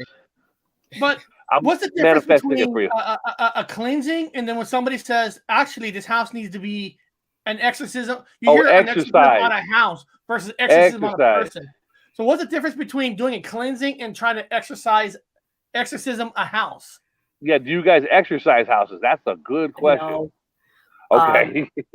The strongest one I ever felt was that Woodbridge house. But that I knew that was the painting. And I told them, get rid of the painting properly. You won't have a problem anymore. Wow.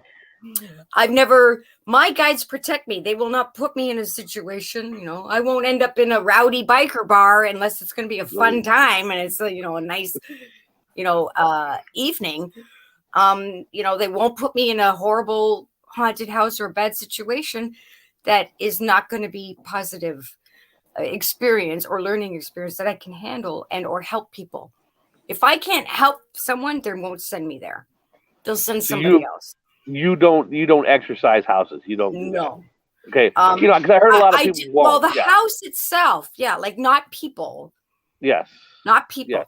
The house, I basically go in and I can tell them exactly what is going on, what's happening, what they need to do, and I give them the power to do it themselves. Now, my team and I will, cross over whoever needs to cross over. But the other two spirits that were there were the family spirits protecting them from the other energy. So if they leave, they won't leave until that painting was gone and the energy's gone. Burned. So it's like you have a grumpy old grandpa living in the attic. Nobody's going to go up there. The other family members are going to stay down at the lower levels. They just won't go up there. Yeah. But until you get the grumpy grandpa energy out, you're always going to feel icky when you go up towards there. You know what I mean? Kind of thing. Yeah.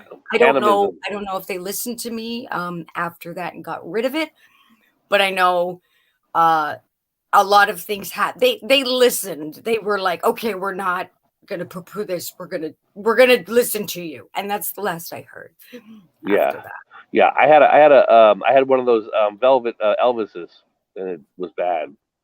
Bad juju. Bad juju. It's like the poker playing dogs. Sometimes anything with velvet texture to me is bad. It's like, I don't know about that.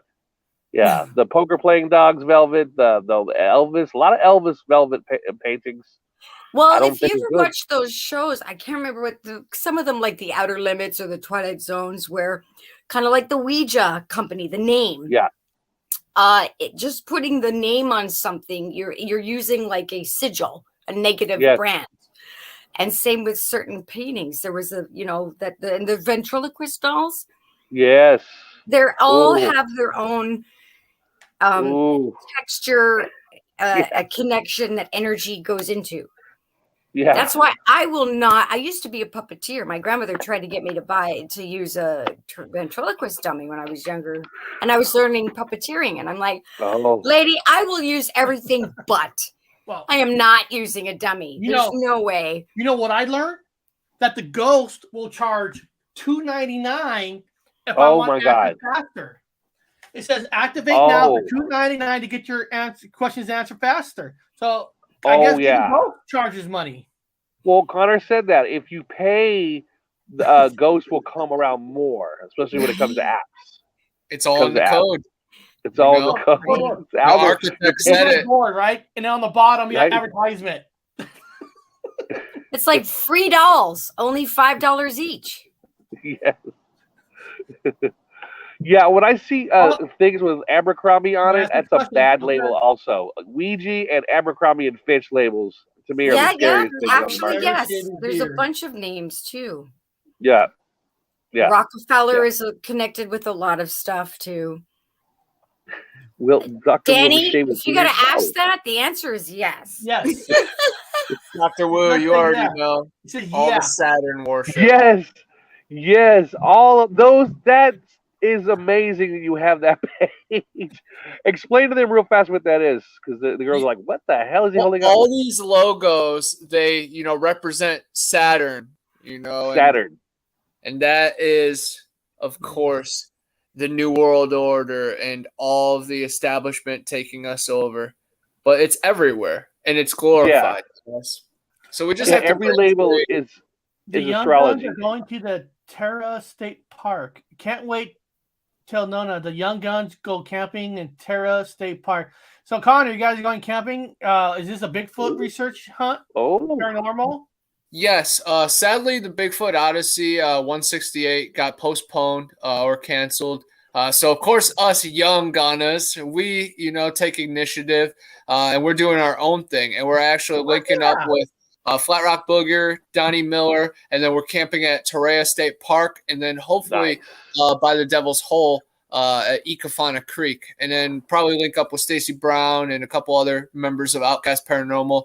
But we're going to finish the documentary that Matt was talking about, From Fear to Understanding. And the footage we already have is unreal. We have footage finding hair that ended up being clear under a microscope. We had a crazy knocking interaction. I know they've had some crazy next level behind the scenes stuff with dowsing rods and other tri-field meters.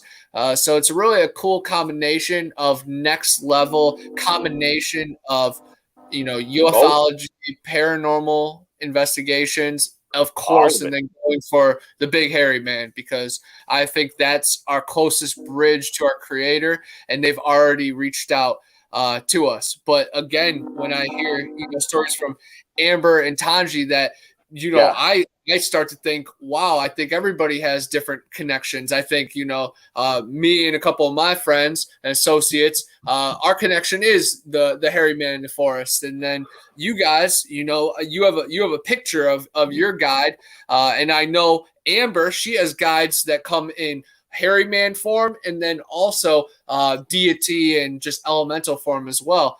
So again, just like how religion is interpretation, maybe these cryptids are a little bit of interpretation. Maybe it's a beyond energy that our eyes and ears can only pick up as these strange creatures. But again, I definitely think there's flesh and blood dogmen and werewolves and Bigfoot. But maybe some of that, metaphysical stuff can explain it a little bit. But as me, I've done enough LSD and dimethyltryptamine and a little bit of mescaline, started smoking nutmeg at a young age. My blinders are open. So I'm ready for it all. Again, guys, disclaimer, but use this, I always have to do this for Connor. He microdoses, which means he's in a controlled setting. He's got everyone. We got people around him that know how to handle it, and it is controlled 100%. And all the people in the head look after me. It is exactly awesome. I got a whole console. Equations floating around. Yes. Got it. Yes. Just for the young audiences out there, just don't go walking out there and start dropping shit. The control settings, experienced people, microdose. I have a question for you, Connor. Yes. What kind of dreams do you have typically? A lot of my dreams are back in Ohio. Three major spots that are really big on them is go back to my grandparents' house. I start to see a lot of Bigfoot there, and even like a big lion, like a real African lion there. And then when I was having hardships with my grandparents, I would always, be like on the run from them. Now I have dreams about Bowling Green, where I went to college. And the dreams are always weird. It's a whole different campus, but I know where I'm at. And then, of course, back home, my original house right on Boston Road leads all the way to Helltown. And again, more that I learn about myself and even that area, I feel like I go back in my dreams as a researcher, or maybe even before, just because my mom grew up in that house too. So there's a lot of energy, like I existed in my mom, long before she gave birth to me. So I was living in that house long before. So I don't know, maybe I'm picking up on myself. Maybe I'm picking up on her visions. I'm always just trying to interpret it and pull it in many different ways. I still have my dream journal. I have like 7 different years of log dreams. I wish I had it a little bit more categorized, but I feel like you'd lose the magic. I just wake up, glasses off, drooling, still high from the night before, and scribble it out, and then go back to bed. So I don't even remember half the time, and I read it like a week later. I'm like, yeah, that's what happened. So again, I didn't know nothing about your dream book, but all evening I've been hearing we're talking to him in his dreams. We're talking to him in his dreams. So take those dreams for what they are, because you're getting messages. Don't think that they're just a crazy dream, because you're getting messages from spirit, from Bigfoots, from Sasquatch. You're getting these messages in your dreams. So I definitely think that you could probably one-on-one talk to them. You know what I mean? Like when you're alone in the woods, sit down and chill and talk to them. They're already sending you messages. Do you I've not heard that do all that night. already? Oh, I good. definitely do, but we all need to be more mindful. I always do need to spend more time humming and breathing deep and just slowing down. And I love hearing it more and more because that will be more reinforcement that I do need. So I definitely appreciate it. And Very yes, good. 100%. I'm open to the dome above, man. The dome sees it all. It's just like the eye of our creator. And it's all of our eyes too. You know, when we lay down and you just look at what your eye is, micro, macro, it's right there. You know, I know when things feel right. I know when it doesn't feel wrong, and I know when I'm in the right place. So I just follow my heart, and I surround myself around good people.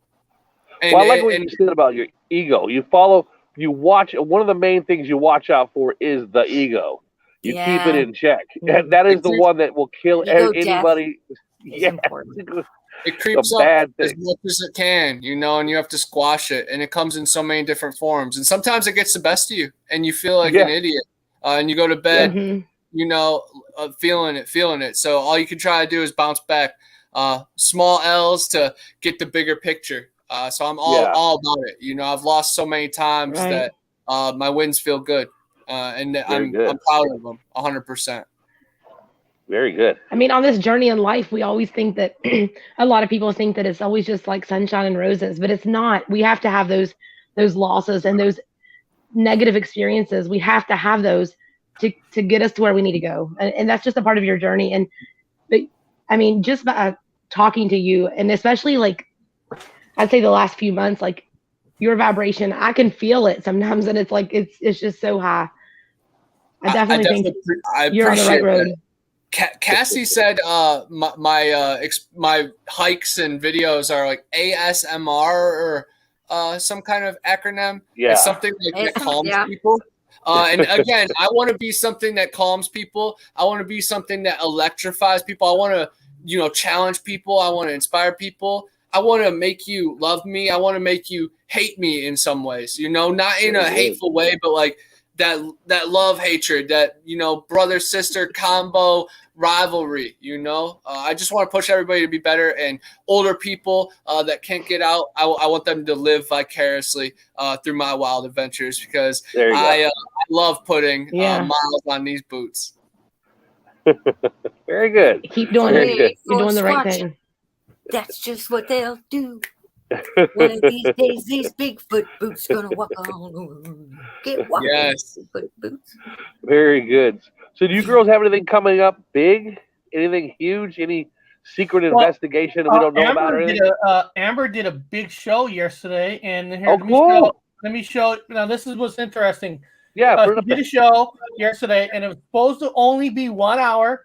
Cryptos of West Virginia interview with Les O'Deal.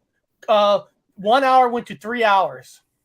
Wow. And let me get the link for this show. And Connor and Matt also joined their show with Les and them yesterday. Let me get the link for that episode. Very cool. It was 1 hour Very with Les and 1 hour with panel. We could have went all night though, couldn't we? Oh yeah, 100%. We should have. People had to go to bed though. Les was amazing. He has done awesome research. He is the main contributor of the West Virginia Bigfoot Museum that Amber and her daughter actually got to do a little private cool tour with the owner. And then she did a follow-up with the researchers. So honestly, props to Amber and her channel, because that's a dope experience. And as a Bigfoot researcher, you saw me, I was taking notes. You know, someone goes to the museum, gives us a tour, gives us a video, and then the very next freaking day interviews the researcher who contributed. Come on.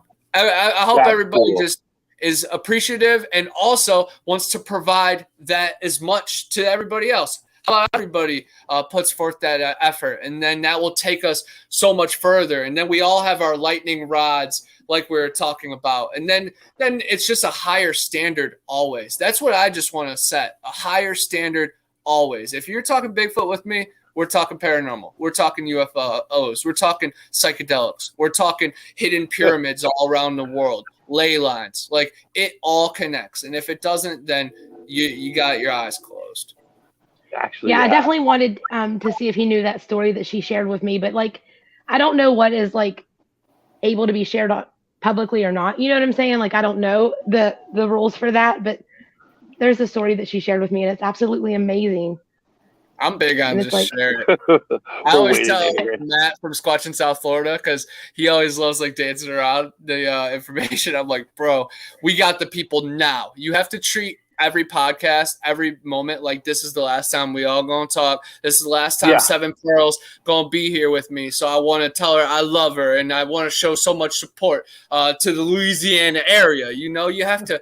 This is all we got right now. We don't even have. well, do you want to tomorrow. hear it then, real quick? Yeah, let's hear it. Like, this is exclusive, Okay. you know? So this happened in West Virginia. I can't remember what town she said it was in, but this guy had a barn and a chicken coop near it, and something had been taking his chickens. So he comes out one night and he hears the chickens screaming, and he sees this black thing, you know, coming around the side, and he thought it was a grizzly bear or some kind of bear. So he shoots it, and it dropped, and he goes over to investigate it. And he said that this thing was completely hairy, but it almost transformed into a human with a lot of hair right in front of his eyes. He called the police. The police came out. He was like, I think I just killed a man. He's panicking. He's crying. And before the police even got there, they were on their way. He said this female Sasquatch came out of the woods. He said the one that he shot was about 6 feet tall. He said she was probably at 10 or 11 feet tall. And she was just, he said she didn't cry, but the sorrow in her face and eyes, he said he felt that, and he was just bawling. And she picked him up, and he said there was a pool of blood. She picked him up and just carried him off in the woods, and they disappeared. He said he thought he was going to die at that moment because, you know, he had a gun with him, but he's like, what do I do? He didn't want to shoot her. He felt really bad, but he said it almost like it shape shifted. The police got there, saw the blood, and the body was gone. And they told him that there's nothing they can't even report it because they don't know what it was. There's no body. And then he went inside, and he said he cried all night, and he went back out the next morning, and there was a big, huge rock by his barn where the blood was with a wet handprint from her on it. The handprint eventually faded away, but he still has a rock on his property. He hasn't moved it yet, but he hasn't messed with him since. I don't know if they went on and moved, but that story, I think, was this, like, you know, this guy was had told her personally. He came into the store and told her, and to me, that's just like that's raw emotion, because he still to this day feels guilty about what happened and what he did. It was a mistake, you know, he said, but that story was just like, it stuck with me. It's like, you know, that emotion. And that sucks. It reminds me of Afghanistan. Something was stealing ammunition from around the corner, and I shot it. And then I didn't know what it was. It was covered in rags. And then this bigger person come over and took it away. I felt bad. I shot her too. These things are emotional. They get emotional. I'm playing with you. Mm-hmm. I'm sorry. But I did. I shot him up. That story is amazing, Amber. The shape shifting. Wonder if it was a juvenile or maybe a creature that they were like crossing over to the Sasquatch world. He said it felt like that was her son or her child that she was picking up. Wow, that sucks. That sucks. Yeah, and they have. I guess he told the police he thought he was going to die. You know, they were going to kill him, but she was just so sad that she didn't even fool with him. You know, she just took her baby and left. Now I wonder if she wants revenge. So I don't think they've messed with him since. Okay, shit. I told her, I said it kind of would be cool though to get like a dirt sample underneath a rock, but he won't tell anybody his address, like to let them go. He doesn't want nobody messing with it, which is understandable. Like a blood sample. I'm gonna take a blood sample. Yeah. On your channel, you just did a show yesterday. Portal yesterday, the 222 free reading. So is your readings like? Is it with cards or something, or what's your readings like? I don't have to use cards, but I do for visual for people I'm doing readings for because it's fun for them to see.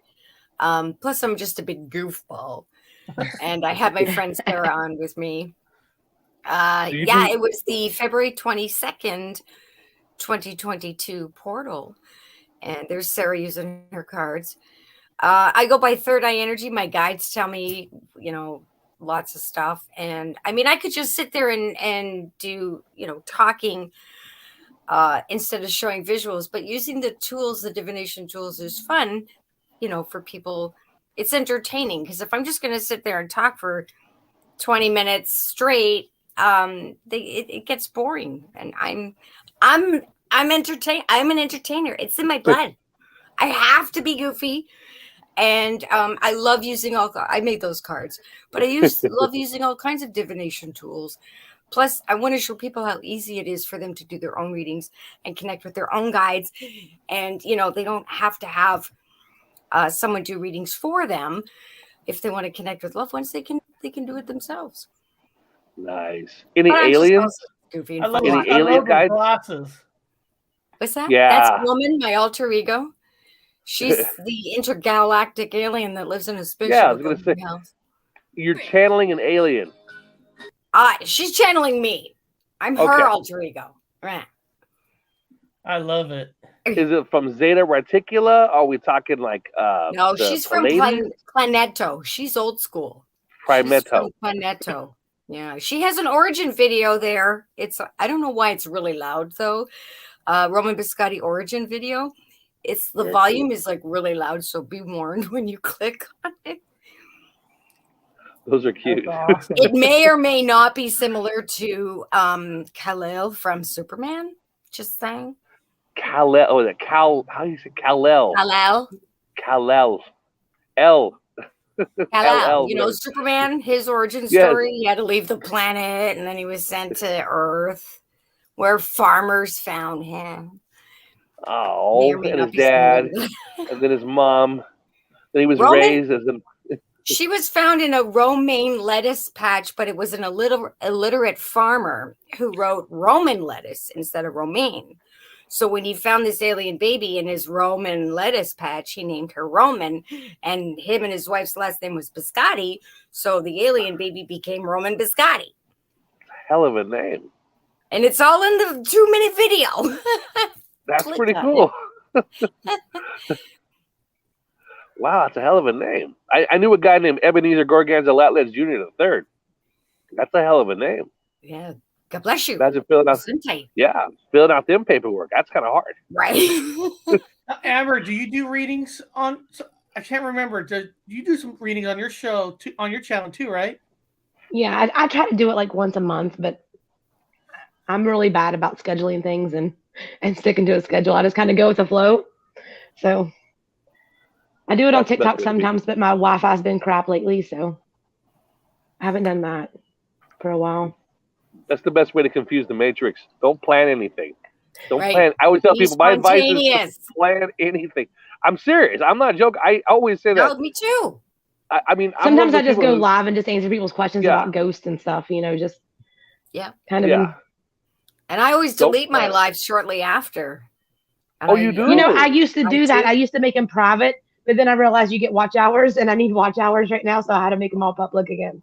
I don't care about all that. So I'm just a goofball. I used to be in the acting business and I retired. So I'm like, well, Roman is the comedy. If Jim Carrey and Robin Williams had a baby, it would be Roman Biscotti and me. And then to do, my guides are like, hey, do readings. I'm like, okay, fine. Let me have a coffee and a smoke. And then I just go and I do a pop-up live. And then I delete them about, anywhere from an hour to a day later. Energy changes. And the messages are not going to be relevant after a certain amount of time. They need to go. People cannot be stuck on that message that they got 3 months ago. Energy changes constantly. I've seen So, that. A lot of I people who do delete them. readings, they'll close them out. I mean, and they say the same thing. They'll do readings and they'll close them out and they say, it's because it's for that person. So if that person has a message and they talked about that person, they don't want it just getting out there. This person doesn't want their life forever Right. on the And internet. there's privacy reasons too. Yeah. Absolutely. Oh, that's nice of you to do that. That's kind of cool. But I delete, delete and obliterate and put back in the ether because I don't want to keep that energy. I don't keep someone's, someone drops their coffee cup off at my house and leaves. I don't leave their coffee cup around. I rinse Yeah. it, recycle it, and throw it out in the recycling. I don't keep it around. I don't need that energy. Very I'll good. Like it could be good energy, but I don't need their energy. I have my own energy. I'll just say tomorrow I'm going to be doing my breaking news at 10 a.m. Pacific time because at 12 p.m. I'm actually going to be involved in an entertainment study at noon for 3 hours. And what that is they have a Zoom camera on you, and you're going to watch something that nobody has seen, and they want to watch you to see what kind of reaction you have, what they're going to show you. What is it? I don't know. They won't tell you. And you sign this agreement. You sign this agreement that if you mention anything about it, they can go after you or whatever. Like right now. Well, but I don't know what they're showing me. Okay, good. That's right. That's the best thing to do. I don't know. Eric, you should mess with him and be like, I've already seen this. It's the same group that I get some free tickets to movies and early releases before they come out. So it's a real place, and they want to do the entertainment study. And I would have a fun time. Well, I would joke, Eric. I would have a box of tissue, and I would have lotion sitting next to me. Apparently, the reason is they know that Amber's laughing. They know that I'll be honest. If I like something, I'll like it. If I don't, I don't. I'll tell people. So like, what is he doing? What? I know, right? You're pumping the lotion. Like, what are you doing? Well, completely throw off the statistics. Like next week, I have to move the live show at night on Wednesday to either Tuesday or in the morning because I get to see a free early release of the Batman before the public. No. And I get to see that Wednesday. Enjoy. And it comes out Thursday night and Friday. I get to see it Wednesday for everybody else. Are you going to live stream it for us? I'm just kidding. I know, right? I know. Oh, right? wait a minute. Is that the one with the Twilight guy? Twilight Boy, yeah. Oh. Okay. Best actor of our generation. Our Pats. I'm not jealous of you anymore. Just real quick, if anybody doesn't trust in Robert Pattinson, watch The Lighthouse, which is about mermaids. Oh, that movie! Whoa, good time. He's a bank robber. That's a really good one. I saw that was good. Cosmopolis is a really good one. The Rover, dude, the guy's been in like he's 12 awesome. I'm playing. This is why he's a good actor. This is why I'm excited because in the UK, I'm only playing. In America, I'm going after all the people out there going after him. You know, in America, I know you got the Will, you got that Seattle blood. You know, so yeah, I like the guy. I like the guy. Everybody else that's out there is like. I've always been Team Edward, and I always will be. Now, Bob, yeah, they come at him. He's Cedric Diggory too. People in the UK, he already young swept the people game in at the that. UK, they might have a protest about the Batman because in America they made it PG-13, so anybody could see it. But in the UK, they made a rating called 15. That means in the UK, you cannot see it at all, not even with the parent. And they're like, you can't. It's like they made the Joker that rating in the UK, so they're making the Batman the same rating like an R. But the difference between that in America, even a rated R movie, you could take a 14-year-old kid, right? Yeah, I always take children to rated R movies. Kids cannot see the Batman in the UK. Oh yeah, you know they're strict. I remember I've lived over there for the last 3 years, so yeah, they're strict. They don't mess. It's funny about them though; they're hypocrites because anyway, I don't want to go into the details. Their drinking age is 18, and they're whatever a gal or a 16-year-old boy can date a 90-year-old woman. It's legal. So they're weird with their, all of a sudden they can't watch a movie. And they can't watch the Batman. They're hypocrites, man. They're the most. I've been to Europe. No, I don't know why. What do you got coming up, Connor? I'm gonna be on UFO Garage tomorrow. I'm super excited about that. Those guys are really fun. It's sometime in the evening after work.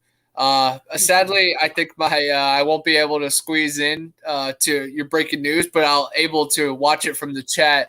But man, I have off this weekend, so either I'm gonna meet up with Stacey Brown and go to Mobile. BFRO and Matt Moneymaker just had a recent report out there with a family that has a Sasquatch right on the property. There it is. There's me Ooh. from a Tennessee camp out. Let me That's put that Cool thing- headband. Yeah, it's pretty cool. It's actually a flotation device for your glasses. That was No right before I shit. went kayaking on the river that they had the Atlanta Olympics. So a cool That's fella who's an cool. author of this scientific book. He actually looks just like you, Dr. Wu. He gave me that, and I was rocking it as a headband for a while. But No, man, that is smart. beauty. That's I'm pretty cool. smart. I can't, because sometimes I try to look cool, and it falls No, flat. that's cool. That one Because right there, that's as cool as I could ever look, and I was just holding it. I have to wear them nowhere else too. hold it. I have to wear them too. I have, because you're out when I'm out in the. I have to wear those because if you drop your glasses, you get them back. But you did yours reverse like a headband. That's smart, man. There's the link. That's And smart. look at the link. At the end of the word is dude. Dude, yeah, that's awesome. Dude. But that show is going to be really fun. But yeah, today, made that 2.5-hour video of the high lie experience. So I'll probably scoot that up in my releases. But I've been releasing every Saturday. But who knows? I just try to survive day to day and spread the good word. And me and Amber are both putting in a lot of time on the TikTok platform, and Gypsy Road, I know you are too. Go back and clip Amber's, discussion about the Bigfoot when she says, "Let me tell you the story," and then the next 90 seconds, put that on TikTok, tag Amber, tag me. Hopefully, you go viral soon. But once you get to 1,000, you'll be able to set your phone up and be able to go live on there, and you'll start a whole community. So I'm just super excited for that, and everybody that's in the chat, keep at it as well. Keep creating and just, expanding, and have no shame in believing in the next side, because everybody's, books are about magic, and everything that's been swept under the rug needs to be uncovered in the next few years if we want to have a true future. Sadly, things are really going off overseas right now. I don't know how much of it is propaganda to cover up all of the BS in America, but honestly, World War III might be coming sooner than we think. So, call those ones, have those conversations that you don't want to have, just because who the heck knows what's happening in the next few months, because everybody is crazy for saying the world's going to be shut down when all the, leaders went underground, and then look what happened. So all of it's, underlying, it's all been on the internets, and they can confirm UFO sightings from the Navy, but me and my circle right here, we've already confirmed that in 2016. So a long time ago. Stick with the community. F the establishment. NASA is a joke. But when guys, when I'm hating on NASA, I'm not hating on planets or deities or any of that. It's more power to all of those souls. Yeah. NASA doesn't believe in your soul. NASA doesn't believe in magic. NASA will tell you there is no heaven. So I believe in heaven, the creator, the golden ratio, the Fibonacci spiral, the correlations and the synchronicities. So what I believe is more. And I hope everybody just, drinks from the same water fountain I do, because this fountain of youth feels good, guys. So just remember, love and spread knowledge. Oh, here's a connection. Here's a connection. High vibration. Yeah. The Squashing Cowboy said a stripper named Twilight. Okay, the word stripper, and then you were talking about TikTok, and I thought I was gonna have a viral. I thought I was gonna have a viral video on TikTok about a ghost in a strip club, and it did not. It did not go viral. What is wrong? Hey, you're honestly lucky it didn't get taken down, because when I watched that, I was like, Eric better chill with that, because honestly, there's a whole thing, strip talk. Like, a bunch of strippers are on TikTok, and they tell all the inside scoops about their strip club, and they have to use code words, and they can't put anything, and they have to call it strip. Oh yeah, so I was just like, wow, Eric's really just going all out right here. You know, it's basically like you're going on the Blaze of Glory. God damn it! If it's going to work, it's going to work. It doesn't, it doesn't. Hey, but yeah, keep pulling the strings, man. That's exactly what me and Amber just been doing on TikTok. That's what you have to do. You just have to try different experiments, and hopefully one will go right. Mine was a rattlesnake video that put me on the map. Actually, the first Night Watcher is the one that actually went 1,700. Yeah, I gotta try that too. You're gonna have to get it on your phone, just because you got it. You're still, you know, a little bit away from personalization. You know, you need to put your actual trending topics. Like there's 10 trending topics that are trending right now. In an hour, there will be 10 new ones, but you have to post those ones. You know, dude, because you need to do a show on how to TikTok. World news and stuff, you know. Yeah, you need to teach a show. Yeah, Connor, you do a show on TikTok. We need to do it. No, really, you guys need to teach people on TikTok. No, call it. You know, call your title TikTok teachings or something. How to TikTok. We could, but in a way, me and Amber have 100K between us, and we don't know jack crap. Every post is still an experiment. We're still hoping to hit the algorithm. It's an ongoing process. So that's all I'm saying is like when people give up after 2 posts, I'm like, dude.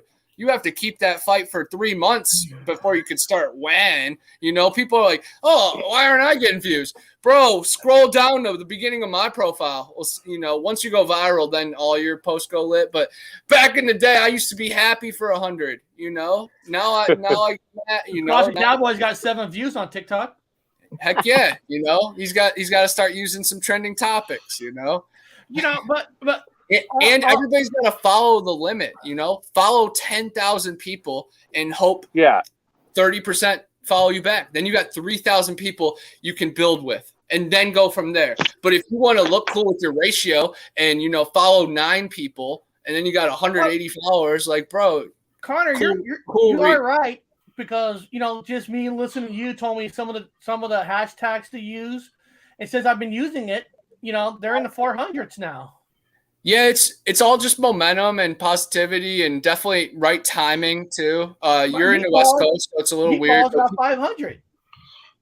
Yeah, and they grow over time. That's the thing. Once you do the right tags and once you post it the right way, you know, people will be seeing yours for 3 weeks, fresh on their For You page. So honestly, those ones with your little face right there with the animations. If you can work that back in, those are hilarious. You know, just work good tags. I miss those days too. That you would just do, you know, a little daily session because you're Gypsy Road. But you definitely have to change your bio too. It's like my name is Eric Wood and I talk on YouTube. You have to get to the point. You have to be like Gypsy Road Podcast. Subscribe. You know, subscribe. Like, yeah, what is it? My name's Eric Wood. I'm from Fresno, California. I was born in. You just got to hit them with the information. I totally gave up on my bio and I just said full videos here and trying to get people to my YouTube. You know. Okay. Yeah, Connor, do you really think it helps? Like the more people you follow back? No. I mind that whole angle is just you have to build. You have to reach out to it. But honestly, I've heard, you know, if you don't follow anybody back, they're going to put you in the algorithm. So I've heard so many trending things, but my whole thing on Instagram, you follow the limit. I followed 7,500. I got 4,000 back. You know, you follow 10,000 on TikTok. You hope a few follow back. I hit 10,000 and I was at like 3,000. So I only had 30%. And then you start building and now I'm, you know, 60,000 to 10,000. You know, I'm like, okay, now, you know, but screw a ratio. It's about how many people you can grow and build and connect with. So you're going to have to. I'm only at like 400, I think, that I'm following, but it's mainly just because I don't have time. You're killing it though. Like your profile looks prettier than mine, but again, at the end of the day, who cares about prettiness? It's about reach, and you're definitely reaching people. But yours looks nice. It's like 30K. Following 600, like that's like people see you and they're like, wow, she's a celebrity. You know, they see me, they're like, hey, you know, he followed back some of his fans, you know. My Reddit is the only thing when you follow people back is it opens it up to them to message you, and then I get weird messages. So. Oh yeah, I can't even check my DMs on TikTok. Like, and I have personal friends that send me, like you. I have like 12 unread messages from you, Amber. It's like, I'll get to it hopefully one day. But yeah, I have like 2,000 people message me every morning. You know, Right. It gets old after a while though. You're like, okay, I can't answer everybody back. yeah, I post on TikTok. I try, I watch my friends' TikToks, but I'll post on it. I can't scroll all day. I'm I'm gonna TikTok. I'm getting closer to 1,000 on Reddit. I'm getting closer. Nice. And look, the last video I posted actually is Amber's video from yesterday. Tangi, if you're not on TikTok, you definitely need to be, because like you said, you're an actor, you're a performer, you're an entertainer. So literally the little skits would pop off. I don't do social media except for YouTube. That's it. I don't want to be on any other platforms. No. I'm going to be half a century soon, and I don't want to be doing nothing. Hey, I don't blame you, Tanisha. I didn't blame you because when I got suspended for 3 days on my Reddit, it's from a Bigfoot fucking channel of all channels. They're still mad. Bigfoot fucking channel. Yeah. Suspension. You bastard. Like, who do you want me to knock out or call out at the next conference? Because, like, bro, I'm your bro. You gotta let it go, Eric. I want to be the new era. Stop that, bud. I'll say TikTok is like YouTube in your pocket. I understand people are like, I don't want China in my pocket. It's already been infiltrated. They're already in your TV. They're already in everything. They're in there. They're in your phones. You can see us through light bulbs. Well, right before we end, anybody else got to say anything before we end this right now? Yeah, my channel's opening back up finally. Yes, unbanned. Unbanned. I've been unbanned. I got banned, and I was only helping another person. I had somebody sent me a thing, says one of my fans had COVID. I'm like, yeah, no problem. I'll go ahead and I'll just talk about. I don't want to use the word on the show, but I talked about certain things and philosophies and ideas, and I always say nothing I say is true. It's strictly entertainment, and he still didn't buy it. They kicked my ass off. So I'm finally coming back on again. That's going to be kind of nice. I might do a show. I'm not sure. Depends if I get weed or not. Then I'll do a show. So beyond that, Amber, you got anything else to say? Go follow me and Connor on TikTok. Check out our YouTube videos. I know East Coast. Yeah. You guys are late. This is late for you guys. This is late for you guys. This is late. But beyond that, guys, I had a great time. I mean, tonight was fucking freaking awesome. Eric, did you see Texas Chainsaw Massacre yet? Yes, I did. Well, it was fun. It was fun. I know it wasn't so deep or anything, but it was a fun ride. It wasn't deep. It was actually more simple of a story about a tour downtown. But there's some good kills in that movie where when Leatherface broke that guy's arm, took the bone, and used it to stab into his body, I'm like, that's original. That's a good kill. But did he do the chainsaw dance? Did he do the chainsaw dance? Yes, he did. Yeah, he did. Okay, that's all I care really about. Scary. He moved quick. Just so everybody understand, the Texas Chainsaw Massacre, the one on Netflix, is a direct sequel only to the first one. So all the other Texas Chainsaw don't matter. It's a direct sequel to the 1973 Texas Chainsaw Massacre. So that's cool. That's good to know, by the way. It's 50 years later, and it's a direct sequel only to the first one. And he does the chainsaw dance. That's all that matters. Yes. So. It's cool. It's like a new cult, like all these college kids that have like a new way of thinking, and they want to start a new village, and then they wake them up. Eric, I honestly think if it didn't happen the way it happened with his mom and stuff, just the noise from the town, I feel like would have drove him insane at one point. So regardless, they were doomed from the start. But the ending was so awesome. I gotta watch it now. Great story. Yeah, it was an awesome ride. And for Netflix to have it, it's so cool. And they have like 4 more coming. I definitely recommend it for an awesome ride. It was so cool. I remember when 2003, I was 11 years old. Everybody was talking about how the one with Jessica Biel was like the scariest movie ever, and we got to rent it from Family Video, brought it home, watched it. It brought me back to when I was 11. So at the very least, it was freaking awesome. Let's just say I don't usually get scared at all any movies, but there's some scenes in this like holy fuck. You're like holy shit. I'm gonna watch it. There's a couple. I'm gonna watch it. Damn. Wow.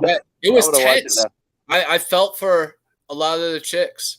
You know, There's the a guys, couple, they had it covered. There's a couple horror movies coming out this weekend at theaters. There's the one called The Cursed.